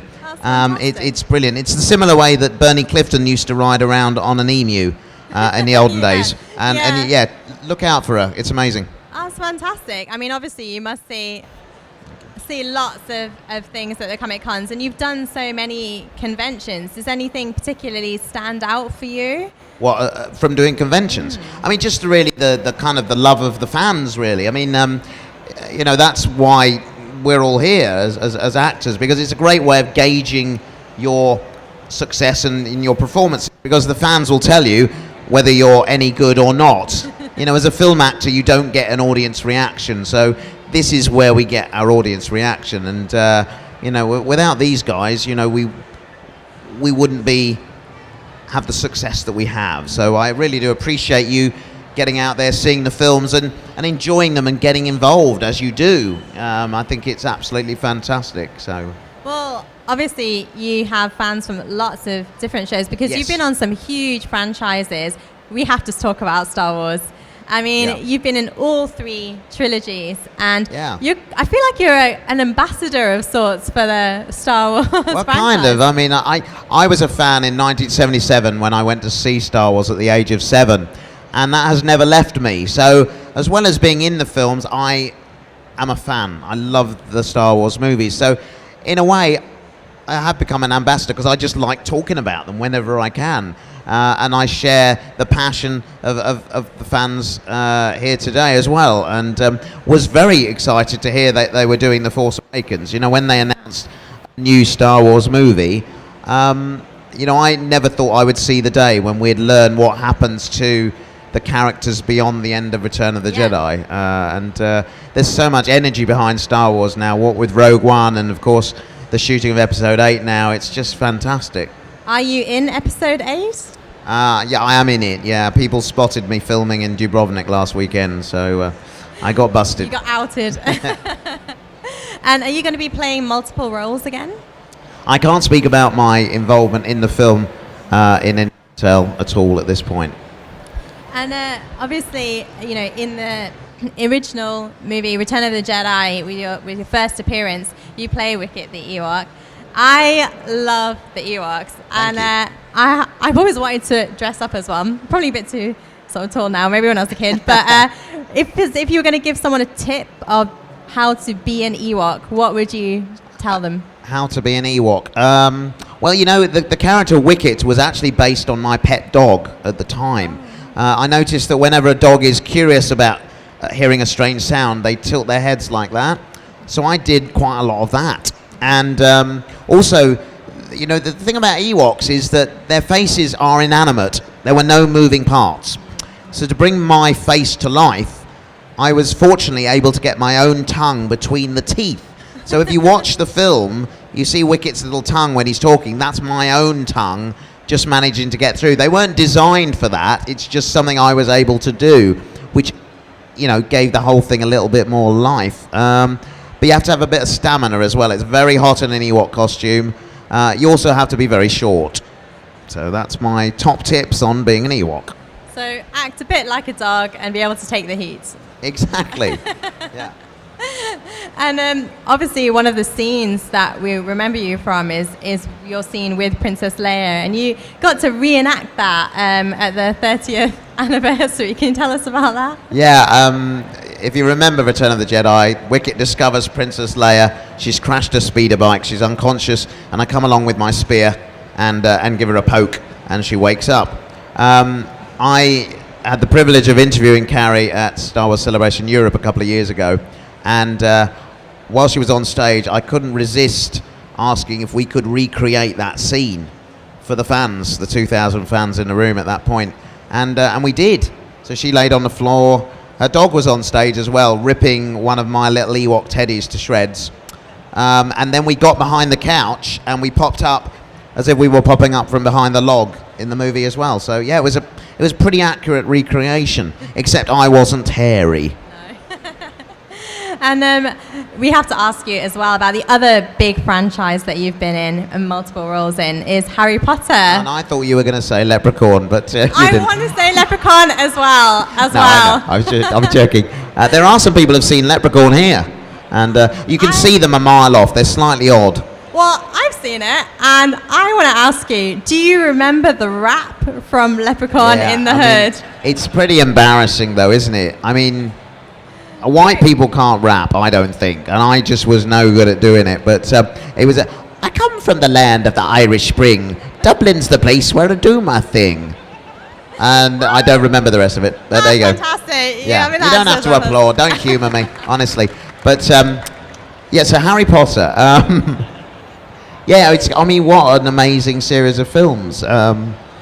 J.K. Rowling, she's created something amazing in a similar way to George Lucas created something amazing, something that becomes part of popular culture forever, and pretty much everyone on the planet will have heard of or seen in some form or another. That's quite an achievement, and it was lovely to be part of it and able to bring a few of her characters to the screen as well. So it was great. Because you played Professor Flitwick in sort of two versions, and then you managed to act again with Daniel Radcliffe as a wood elf in in extras. How was that? And yeah, it was hilarious. Good. It's quite interesting doing extras because Daniel wasn't allowed to wear a school uniform, you see.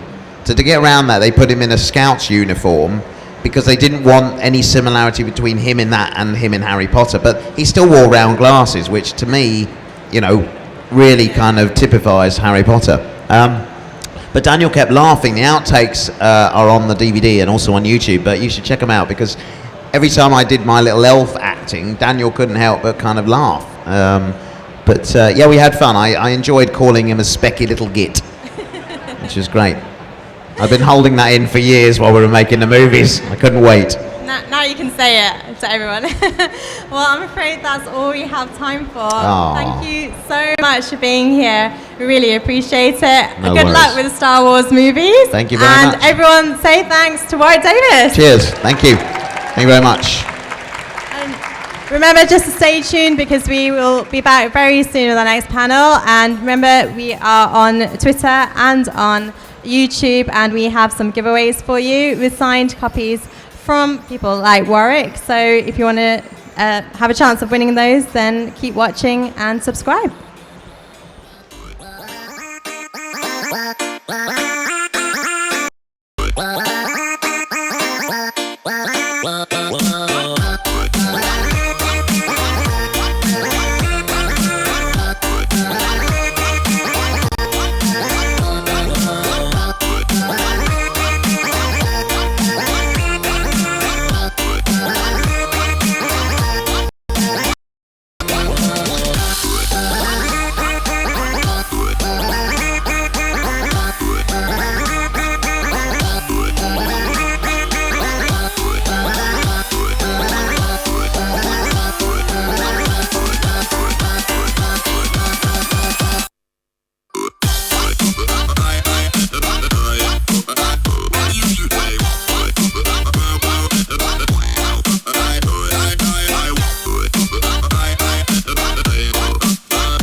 Hi guys, welcome back to the MCM Buzz stage here live at MCM Comic Con Liverpool. I hope you've enjoyed this morning's guest. We did.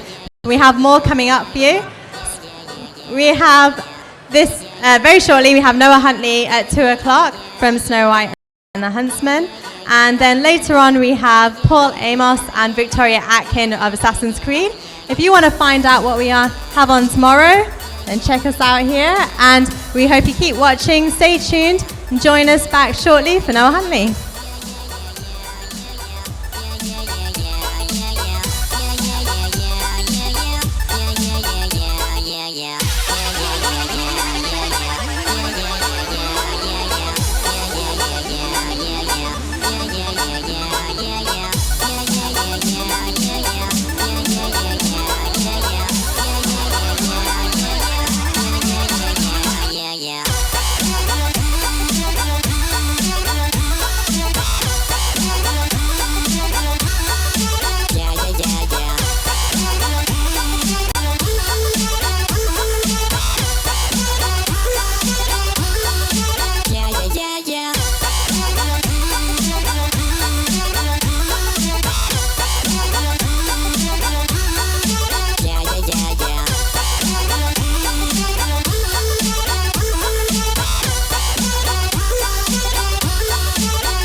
guys, welcome back to the MyMBuzz stage, live here at MCM Comic Con Birmingham. And we have another great guest for you, so please welcome Noah Huntley.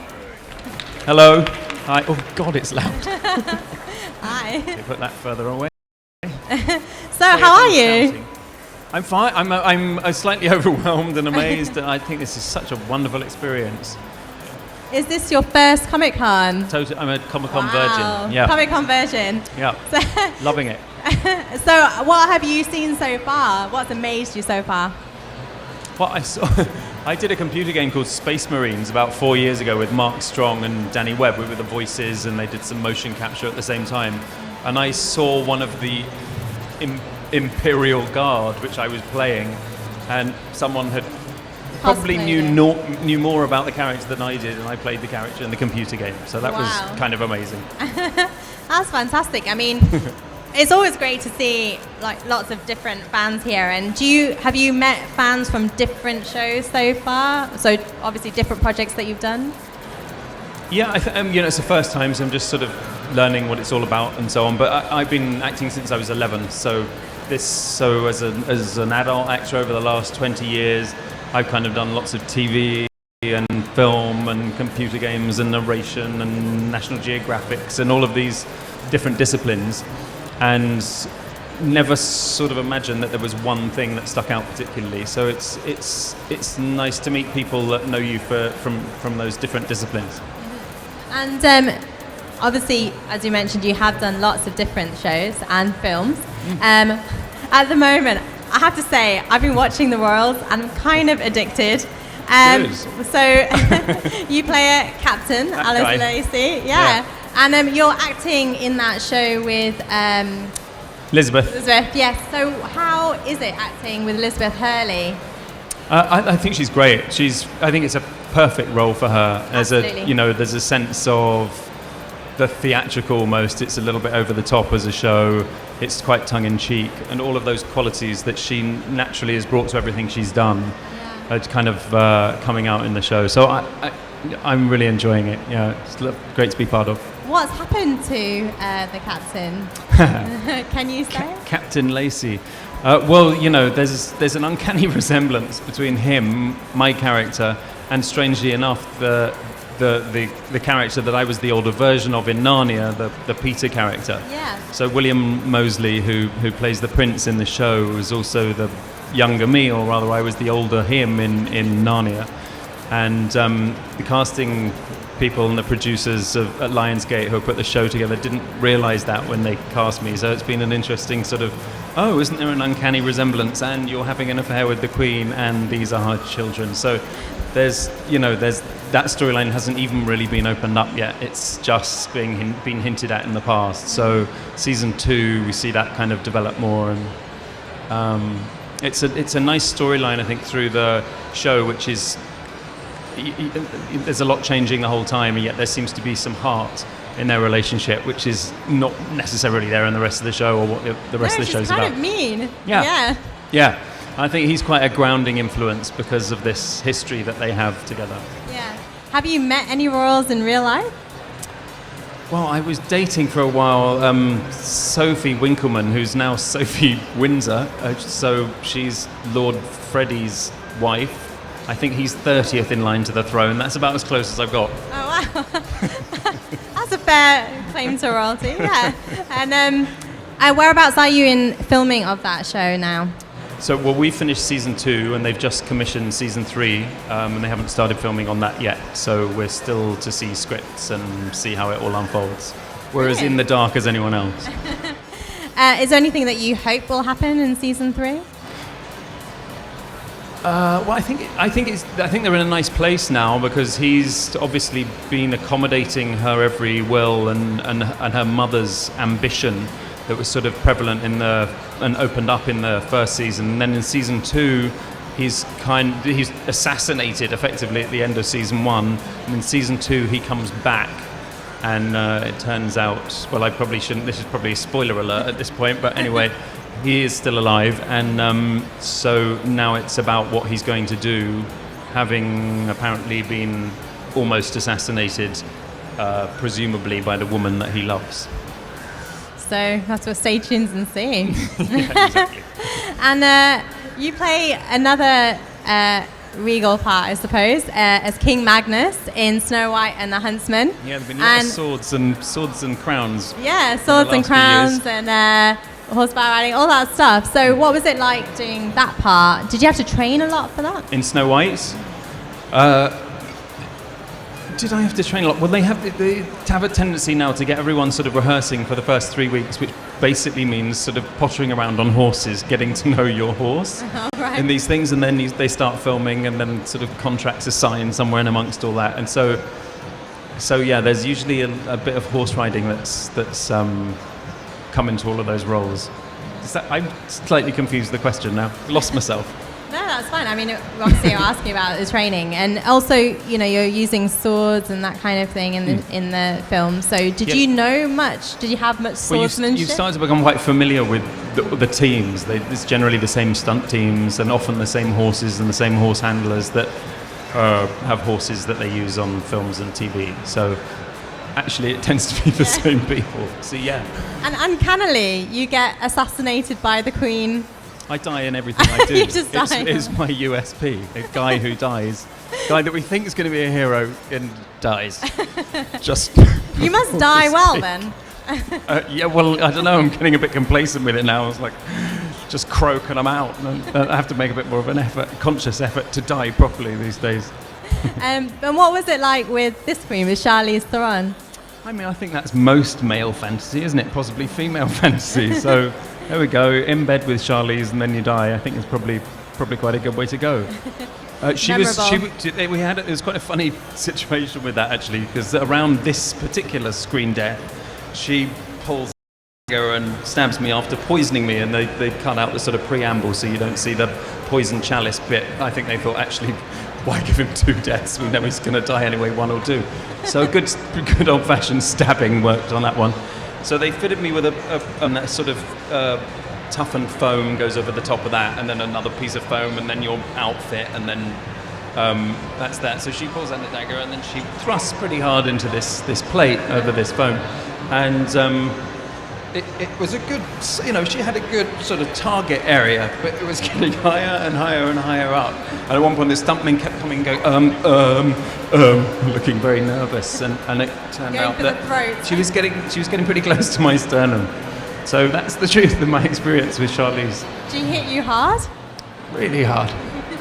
Yeah. Wow, you're getting beaten up by the Queens now. Bruisingly hard, yeah. Wow. And obviously in that as well, we now know that there's going to be a prequel, Winter War. So is that a project that you might be attached to? I mean, I'd love to say yes, but I haven't had the call yet. So possibly not, and I think that's because of the change around with cast, and it's a kind of new story from that point of view. And when you saw that movie, what did you think about it? Did it turn out the way that you expected on the screen? Yes and no. I mean, you're kind of, as an actor these days, you're custodian of your character, and the other aspects are looked after by producers and directors and the editors. And of course, with these movies that are CGI laden, so much of it is produced in the editing room after the filming. So the filming will be anywhere from 6 weeks to 3 months, and the whole process of pre-production is often 2 years plus before, and then usually around 9 months to a year of post-production with all the CGI effects, visual effects going on later. So in many respects, with those CGI big budget movies, our involvement is fairly minimal, and your job is to kind of make sure that your character has integrity and continuity through the whole thing, and that's your lookout. And then after that, it's God knows where it ends up. So we're going to throw it out to the fans in a moment. So if you guys have questions, please stick your hands up. But before we do that, 28 days later, I'm really sorry to say, you play and gets killed off fairly quickly. There you go. Yeah, you're spotting the theme. But a little bit different this way. You get macheted to death by a girl, I guess. Naomi, and, yeah. And but what was it like being in that and filming in a film directed by Danny Boyle? Oh, I just adore Danny. I think he's the perfect director. He's got a good. The producers love him because he's always got an awareness of what sells and the market it's going to. Actors love him because he rehearses with them and has a sort of a childlike or the possibilities of what could be created, and does something that I think a lot of directors fail to do, which is to allow actors to make mistakes. So that in the rehearsal stage of things, there's an exploration of where you may have come from, where you're going to, and where you are, and how you're reacting to given situations, and exploring those things without feeling silly for suggesting things. It's a bit like being in a classroom at school and not being the person that wants to stick up their hand because you get very self-conscious, and even as actors who should naturally be more often they're not, and so having the right person teasing that out is invaluable, and he's the best person I've worked with from that point of view. Brilliant. Okay, so we're going to take some fan questions now. I see a couple coming up. Hello, sorry, a bit of help from my son there. Obviously, lately you tend to play a lot of royal characters, lots of kings. But if you could pick any historical, obviously any previous king, who would it be? Preferably someone who doesn't die prematurely or quite violently. So if you could play any monarch, who would it be? God, that's a good question. I'm not sure I know enough about the monarchy. I think I'm probably an anti-monarchist, but I always thought Richard the Lionheart had quite a nice name. Who's yours? Oh, don't ask me. I think probably Henry VII, because no one really knows much about him. They tend to go straight to Henry VIII. Yeah. So it would be nice to see what Henry VII would be like. I didn't think this was going to be turned back on me. Yeah, no, I know. It's not so good, is it? I think probably Ethelred or one of those ones. The lesser known kings. Hi. Hi. How did you become an actor? Well, but by mistake is the quick answer. I went to theatre school when I was 11, mainly because no other school would have me, and I was pretty sure I didn't like it after about a year. So I went to a normal school and carried on doing sort of academic English and maths and sciences and all the normal things people do. But thankfully, I had an agent that I'd met at the theatre school when I was 11, and she kept putting me up for TV commercials and musical theatre and this kind of thing. So I did Coca-Cola commercials, and I seem to do a lot of orange juice commercials. And then I was 11, and I did a few more musicals, Pippin and Oliver and those sorts of things, and then started to do more and more TV. And then when I was sort of 18, I did a film in Yugoslavia for the BBC, and then that led to Emmerdale when I was 19.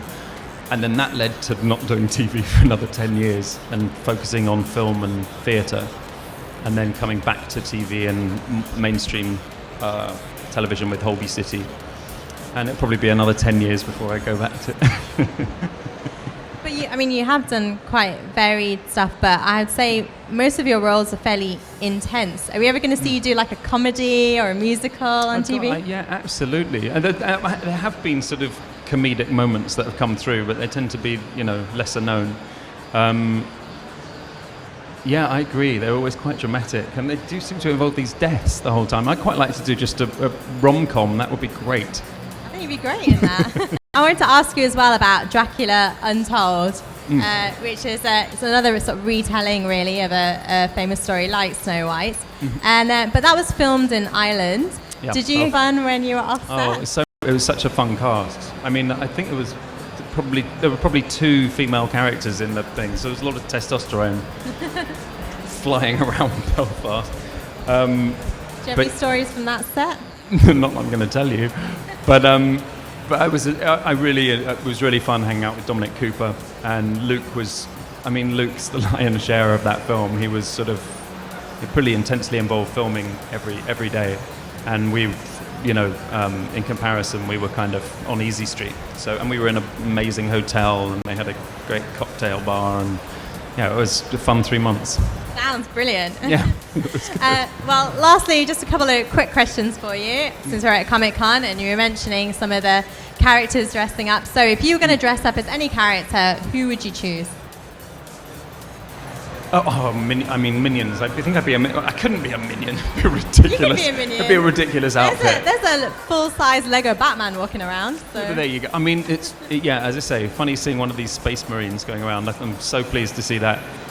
I loved Inside Out as well. I'd love to go down that route. But I've seen so many inspiring costumes, and I love the commitment everyone's made to getting into it here. Maybe next time we'll see you in a costume. Yeah, well, maybe. Yeah, maybe. And lastly, the big movie coming out is Batman versus Superman. Mm. So if you have to pick a side, who would you choose? Got to go Henry Cavill, haven't we?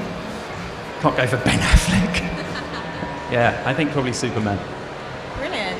Well, thank you so much for being Pleasure. here and chatting to us. Oh, not at And all. thank you also for the signed poster, which will be available if you want to sign up to our competition online or subscribe to our YouTube channel. Follow us on Twitter for a chance to win that and other signed posters from our panelists this weekend. But thank you again, Noah Hunley. Thanks, Tam. Thank you.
welcome back to the MyMBuzz stage, live here in MCM Birmingham Comic Con. Are you guys having a good time?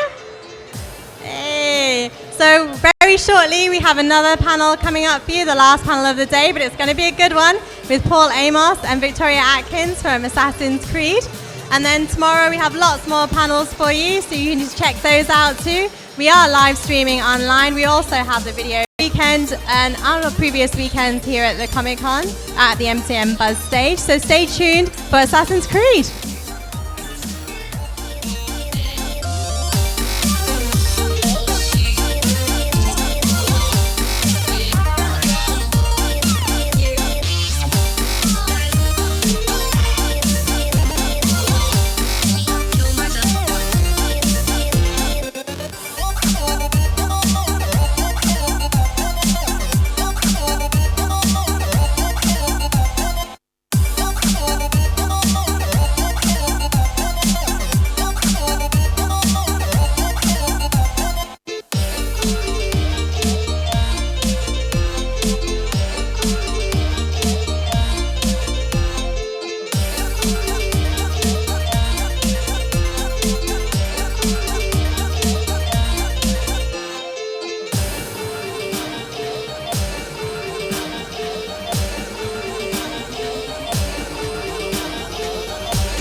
MyMBuzz stage. We are live here at MCM Birmingham Comic Con.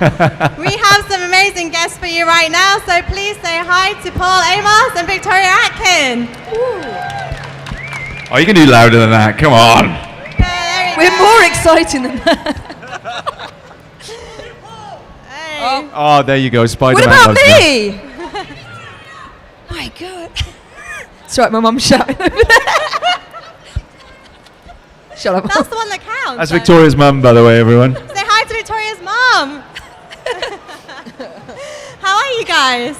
We're good. Good. Yeah. So what have you been up to in the past week that we haven't seen you?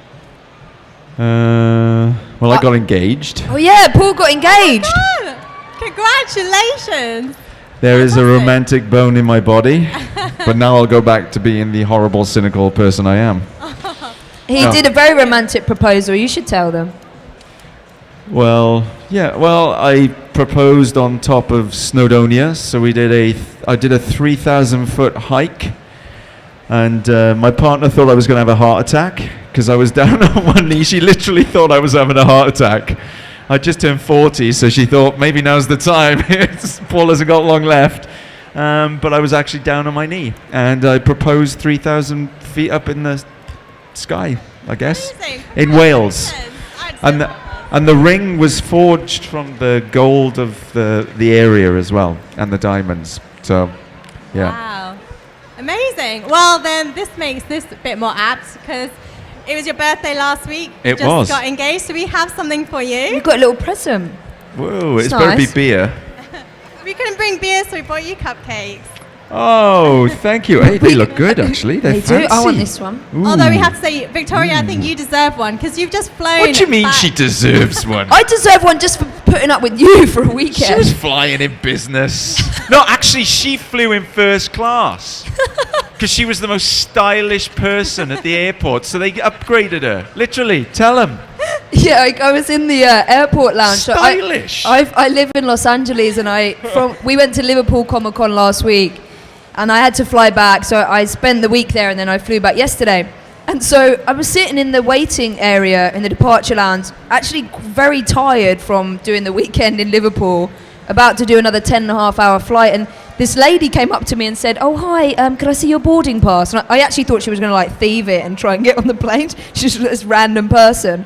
And she goes, "Oh, okay." And then this other lady popped up round the corner and she was like, "Hi, I'm a stylist." And I was like, "Oh, hi, yeah, I'm just about to get my plane." She's like, no, you're the most stylish person today and we want to upgrade you." And I was like, oh, okay. So officially the most stylish person. Apparently, I don't know. Everybody else must have been in their pajamas because I've never had that label in my life. I But know, it was Air New Zealand though, wasn't it? The I think I was Kiwis, they're just not very wearing this. I fashionable. think I was just wearing this and my jacket. I didn't go into any extra effort, but apparently that's what we do these days. So yeah, maybe I'll have a cupcake for that. I like the Terry's so- chocolate orange one. I missed that. Oh, I'm not sure about that. I love a chocolate orange. Whoa, look at them. Is Oreo? You can have the Oreo. I don't. Well, that one's These a are bit nice. weird. What's the little Mars bar? Mars bar. What's that? Cadbury's caramel. I feel like I'm like looking at a box in your crotch I know. right now, which is I not. should- It's a bit A interesting. box in my crotch. I'm like this. I've never been so interested in your crotch. Wow, it went sexual again. Only took 2 minutes. No. Well, those are courtesy Thank of you. the custom. I wanted cupcake candles though, but I know we're not allowed apparently. Fire hazard. But speaking of, you did mention you wanted a fireplace, so we have something for you. Oh yes, look. Yay! Yes. Awesome. Oh, now we feel like we're in Birmingham. Yeah. Oh my god, I thought you were going to warm your bum. Doesn't everyone like to warm their bum? Got my little I hot used to chocolate. love warming my bum in front of the fire. She needs some marshmallows now. This is Bum great. and feet. Bum and feet. Yeah, Yeah, we can put our feet up there. yeah. Throw another Nice. log on. It's gonna die out. Yeah. So we probably should talk about Assassin's Creed. Well, we probably Instead should. of talking shit. And so briefly for those who might not know, can you explain your characters on the game and the game itself? I play Jacob Fry, who's an absolute tit in the game. No, I'm joking. I play Evie Fry, and we're twin brother and sister in the Victorian era, and we are assassins in the new game Assassin's Creed Syndicate. Yeah, I played Jacob Fry, the impetuous brother. Oh yeah, there we are. Yeah, yeah, Sus. yeah. Well, you guys are great in the game, and I love the. Thank you. And I. Excellent would have been better. I mean, last week you said he was amazing in Lost great Girl. is kind of like I'm sorry, 7 out of I'm 10. sorry. Assassin's Creed, we were like phenomenon. I just gave you cupcakes. It's never good enough for him. It's never good enough. You were totally wicked awesome in the game. There you go. And I was wondering, what was your reaction when you first saw yourselves as the characters? I thought there's just little likeness to them not pay me the money that they owe me. That's what I thought. I thought it looks like me. It really does. But there's that 1% that doesn't quite look like The me. 1%, but the beard's just a tiny bit different. The beard is Like better. it's a little bit thicker Because on he this can side actually for grow a Jacob. beard. I can't really grow a beard. I've got like that spotty. Why does that happen? Patchy It's stubble. not fair. I want to grow a real beard, but Yeah. I can't. I got to grow this fruity thing. It's alright. It's a trying beard. It's a trying beard. I have a trying beard. It was weird though when we first saw ourselves. Well, it was certainly weird for me to have your body movements and your facial movements and your voice extracted from your body and animated. So you knew it was yourself, but it wasn't quite you. So it was very interesting to see and quite incredible to look at the technology that they were able to transfer our performance and our habits and our expressions to these great characters that they animated. Yeah, because I mean, maybe not everybody knows, but for this particular game, we motion captured this for 4 months, pretty much, 6 days a week. So everything in the game is us. When you're pressing XXXXX and you're turning a wheel or doing something, I was actually doing that to like some crappy wooden structure in the middle of a padded cell in a leotard with balls on. Added balls. Every Not bald, but I mean they every were time- tucked in tight. But Just to clarify. Every time he says leotard, it really makes me just think of like a ballerina leotard. There was legs to this leotard. It was more like a catsuit. it's a leotard. Just so you're not got that horrible image that I have right now. Like a tight onesie. Yeah, a really tight onesie. They were really tight. And I was one of the only women on set most of the time, so it was quite interesting to see the different shapes and sizes of, oh, this is all going to come out wrong. This is coming out wrong. This is definitely coming I'm out just wrong. going to stop before I carry on with that. Yeah, don't carry on with that. Well, should we talk about your voices in the Yeah, let's talk about the voices. Yeah. Let's move on to that. segue out? And because I love how witty you guys, especially Jacob. Like, Thank you. There's a line in the game where you say Do you hear that? Yeah, I know. I'm like, hold on a Especially minute. But you're both great together, and I think you say something about how your mum had a facial hair problem, and you used to sell their hair for dolls or something like that. Yeah, that's yeah, that's it. No, there's that whole sequence. I don't Remember we were remember talking because we when they're building the game, when they have a playable version of it from start to finish, we had to go in on the weekends. And we had to go through the game and then suggest lines. Oh, yeah. So that was one of them. It was. I don't remember that. Yeah, it was with The one with Jeff. With Jeff, but yeah, we came out with all the stuff about Jacob's cooking. I don't know if you remember Yeah, that. I say that on the thing. Yeah, Oh, it that was, smells that like was Jacob's my cooking. line. I came up with that comedy. Like it was mine. Unfortunately, We'll I give had to you say credit. it. Yeah, well, you have to say it, but people love it. And do you guys have any like sort of warm-up routines or anything that you do before you go into acting? Oh, you should see Paul's. I mean, he does all the Oh, can we humming see and it? No, Can we see don't it? do a warm-up. We have to Peter. do a thing when you do video games. When you do motion capture, you have to do a thing called ROM. And it's basically a silly dance that you have to do. it tests the range. It stands for Yeah. range of Alright. movement. Do you guys want to see this? We want to see this, all right? You have to do the roll of the arms. Yeah, that's it. Test your head. Turn the head side to side. And you have to legs up. Put your leg up and to the side. Yeah, and the other one. Hips. All the This is the girls one will I'm like really this good at. one. The girls will like this one. Oh, yeah. There you That's go. it. Every time. And Every time. knees. You have to do your knees separate. And then feet. Feet. Oh, yeah. Then you What have to, about then the- you have to do this. What about the push-up And then thing? you- We have oh, to do a You have push-up. to go all the way out. God. Can I- The hey, push-up- you had to do that. Yeah, if we you were did. doing it properly. We had to do the push-up on the floor and then jump up to... And then we would end with the fireball. Oh, yeah, which is one of these. Here you go. There And you you go. have You have to do that every single morning And to afternoon. the music of their choice.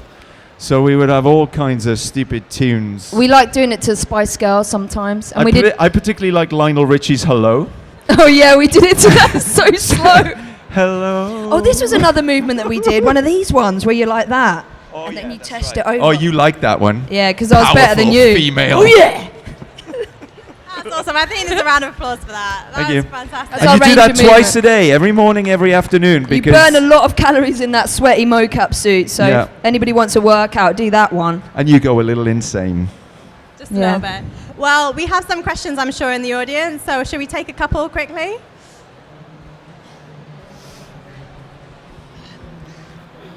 Hello, Paul. Hello.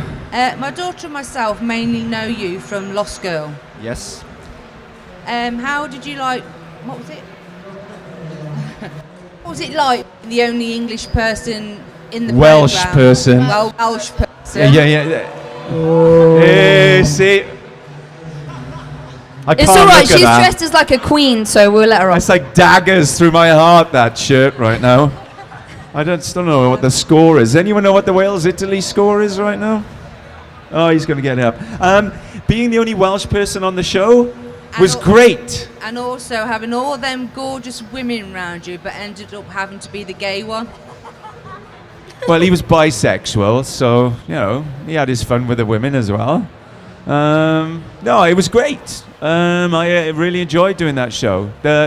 We were all friends, we were all young, it was great, and we did 6 years on a great show that's been watched around the world, and we're all friends now. In fact, you know, I think I got text messages from about 4 of the cast members today since I've been here. So, you know, we all keep in touch, we hang out, we drink, we have dinners together, we meet up when we're in different cities, and we do a lot of these cons. So, you know, we go to cities we've never been before, get pissed, and then meet all these wonderful people.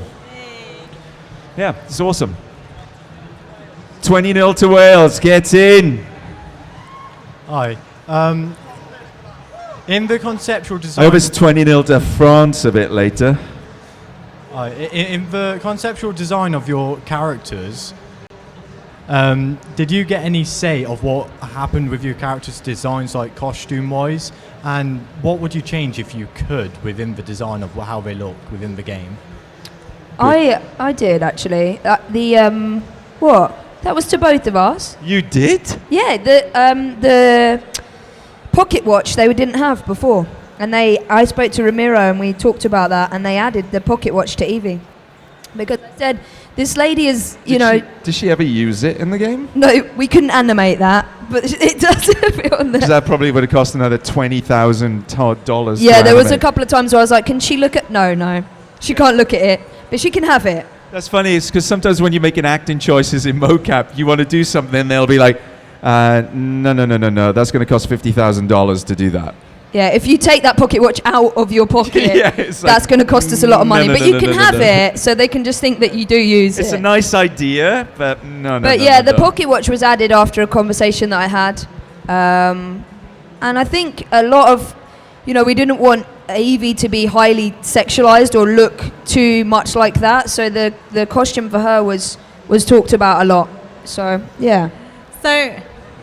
Not on that one. That's fairly highly sexualized, wouldn't But, you say? yeah, but she doesn't look like that in the game, does she? No, not at all. She doesn't have boobs like that in the game. The other thing is with the concept art is that they do a lot of it really early on.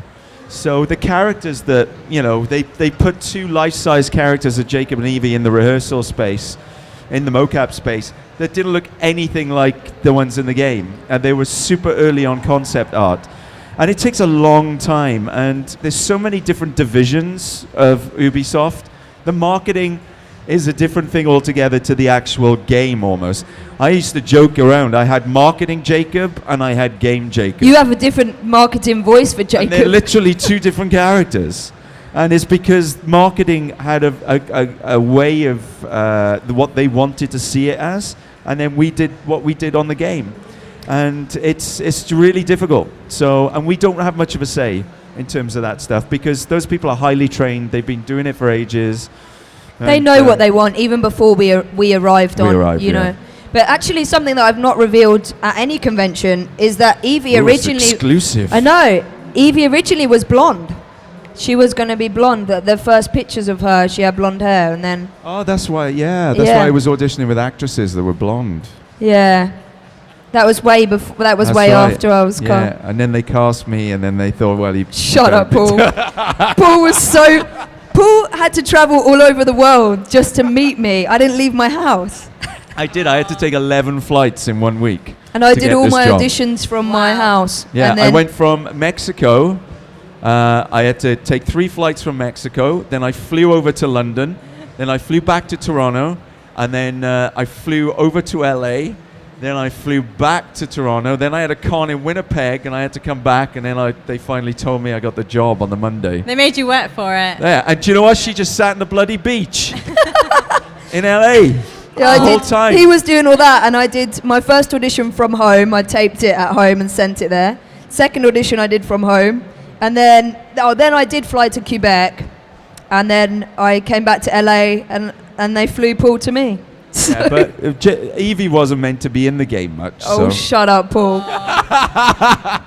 Well, on that note, I have loved talking to you. I'm sure you guys have loved listening. We even had a game for you guys to play, but we do not have time. Oh, the I game wanted sounded to really kick good as your well. ass. No, we're gonna go play that. But they had another game of like, was did. it about how we know each other? Yeah, like a favourites game. Oh, like a Mr. and Mrs. Yeah. But for brother and sister. Next time. So thank Damn you it. very much to Paul Amos and Victoria Atkin. Thank you. You got it right. We'll call you Paul Amos next time. We are going to play Street Fighter now. I think people can come watch that. Yes. Yeah, you could come and watch it, like get your ass whipped. You can, and you can also remember to find us on YouTube and to follow us on Twitter and have a chance to win these signed goodies from Paul and Victoria. So once again, thank you. Thank you. Thank you, everyone.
of your mind.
Hi guys, here we are back at the MCM Buzz stage, live in Birmingham Comic Con. We've had a fantastic day today with some really great guests. I hope you've enjoyed it.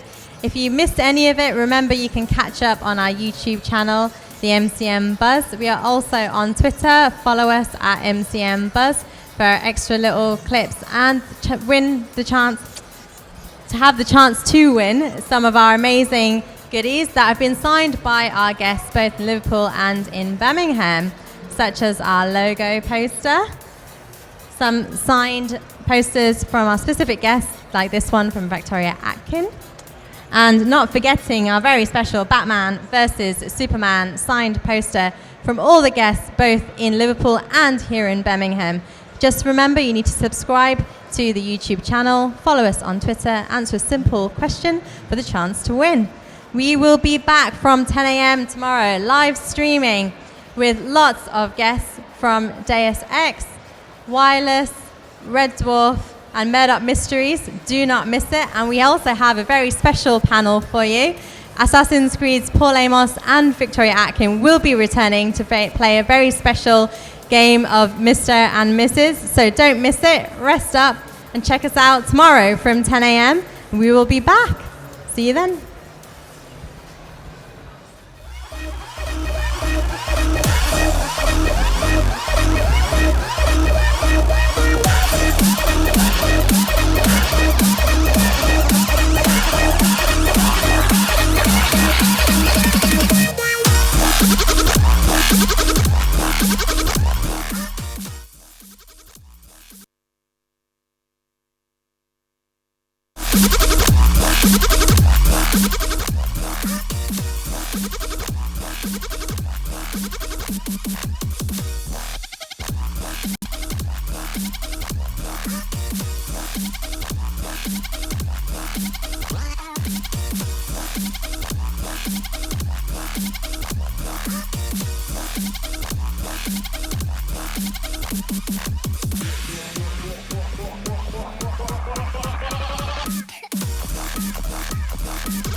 Yeah.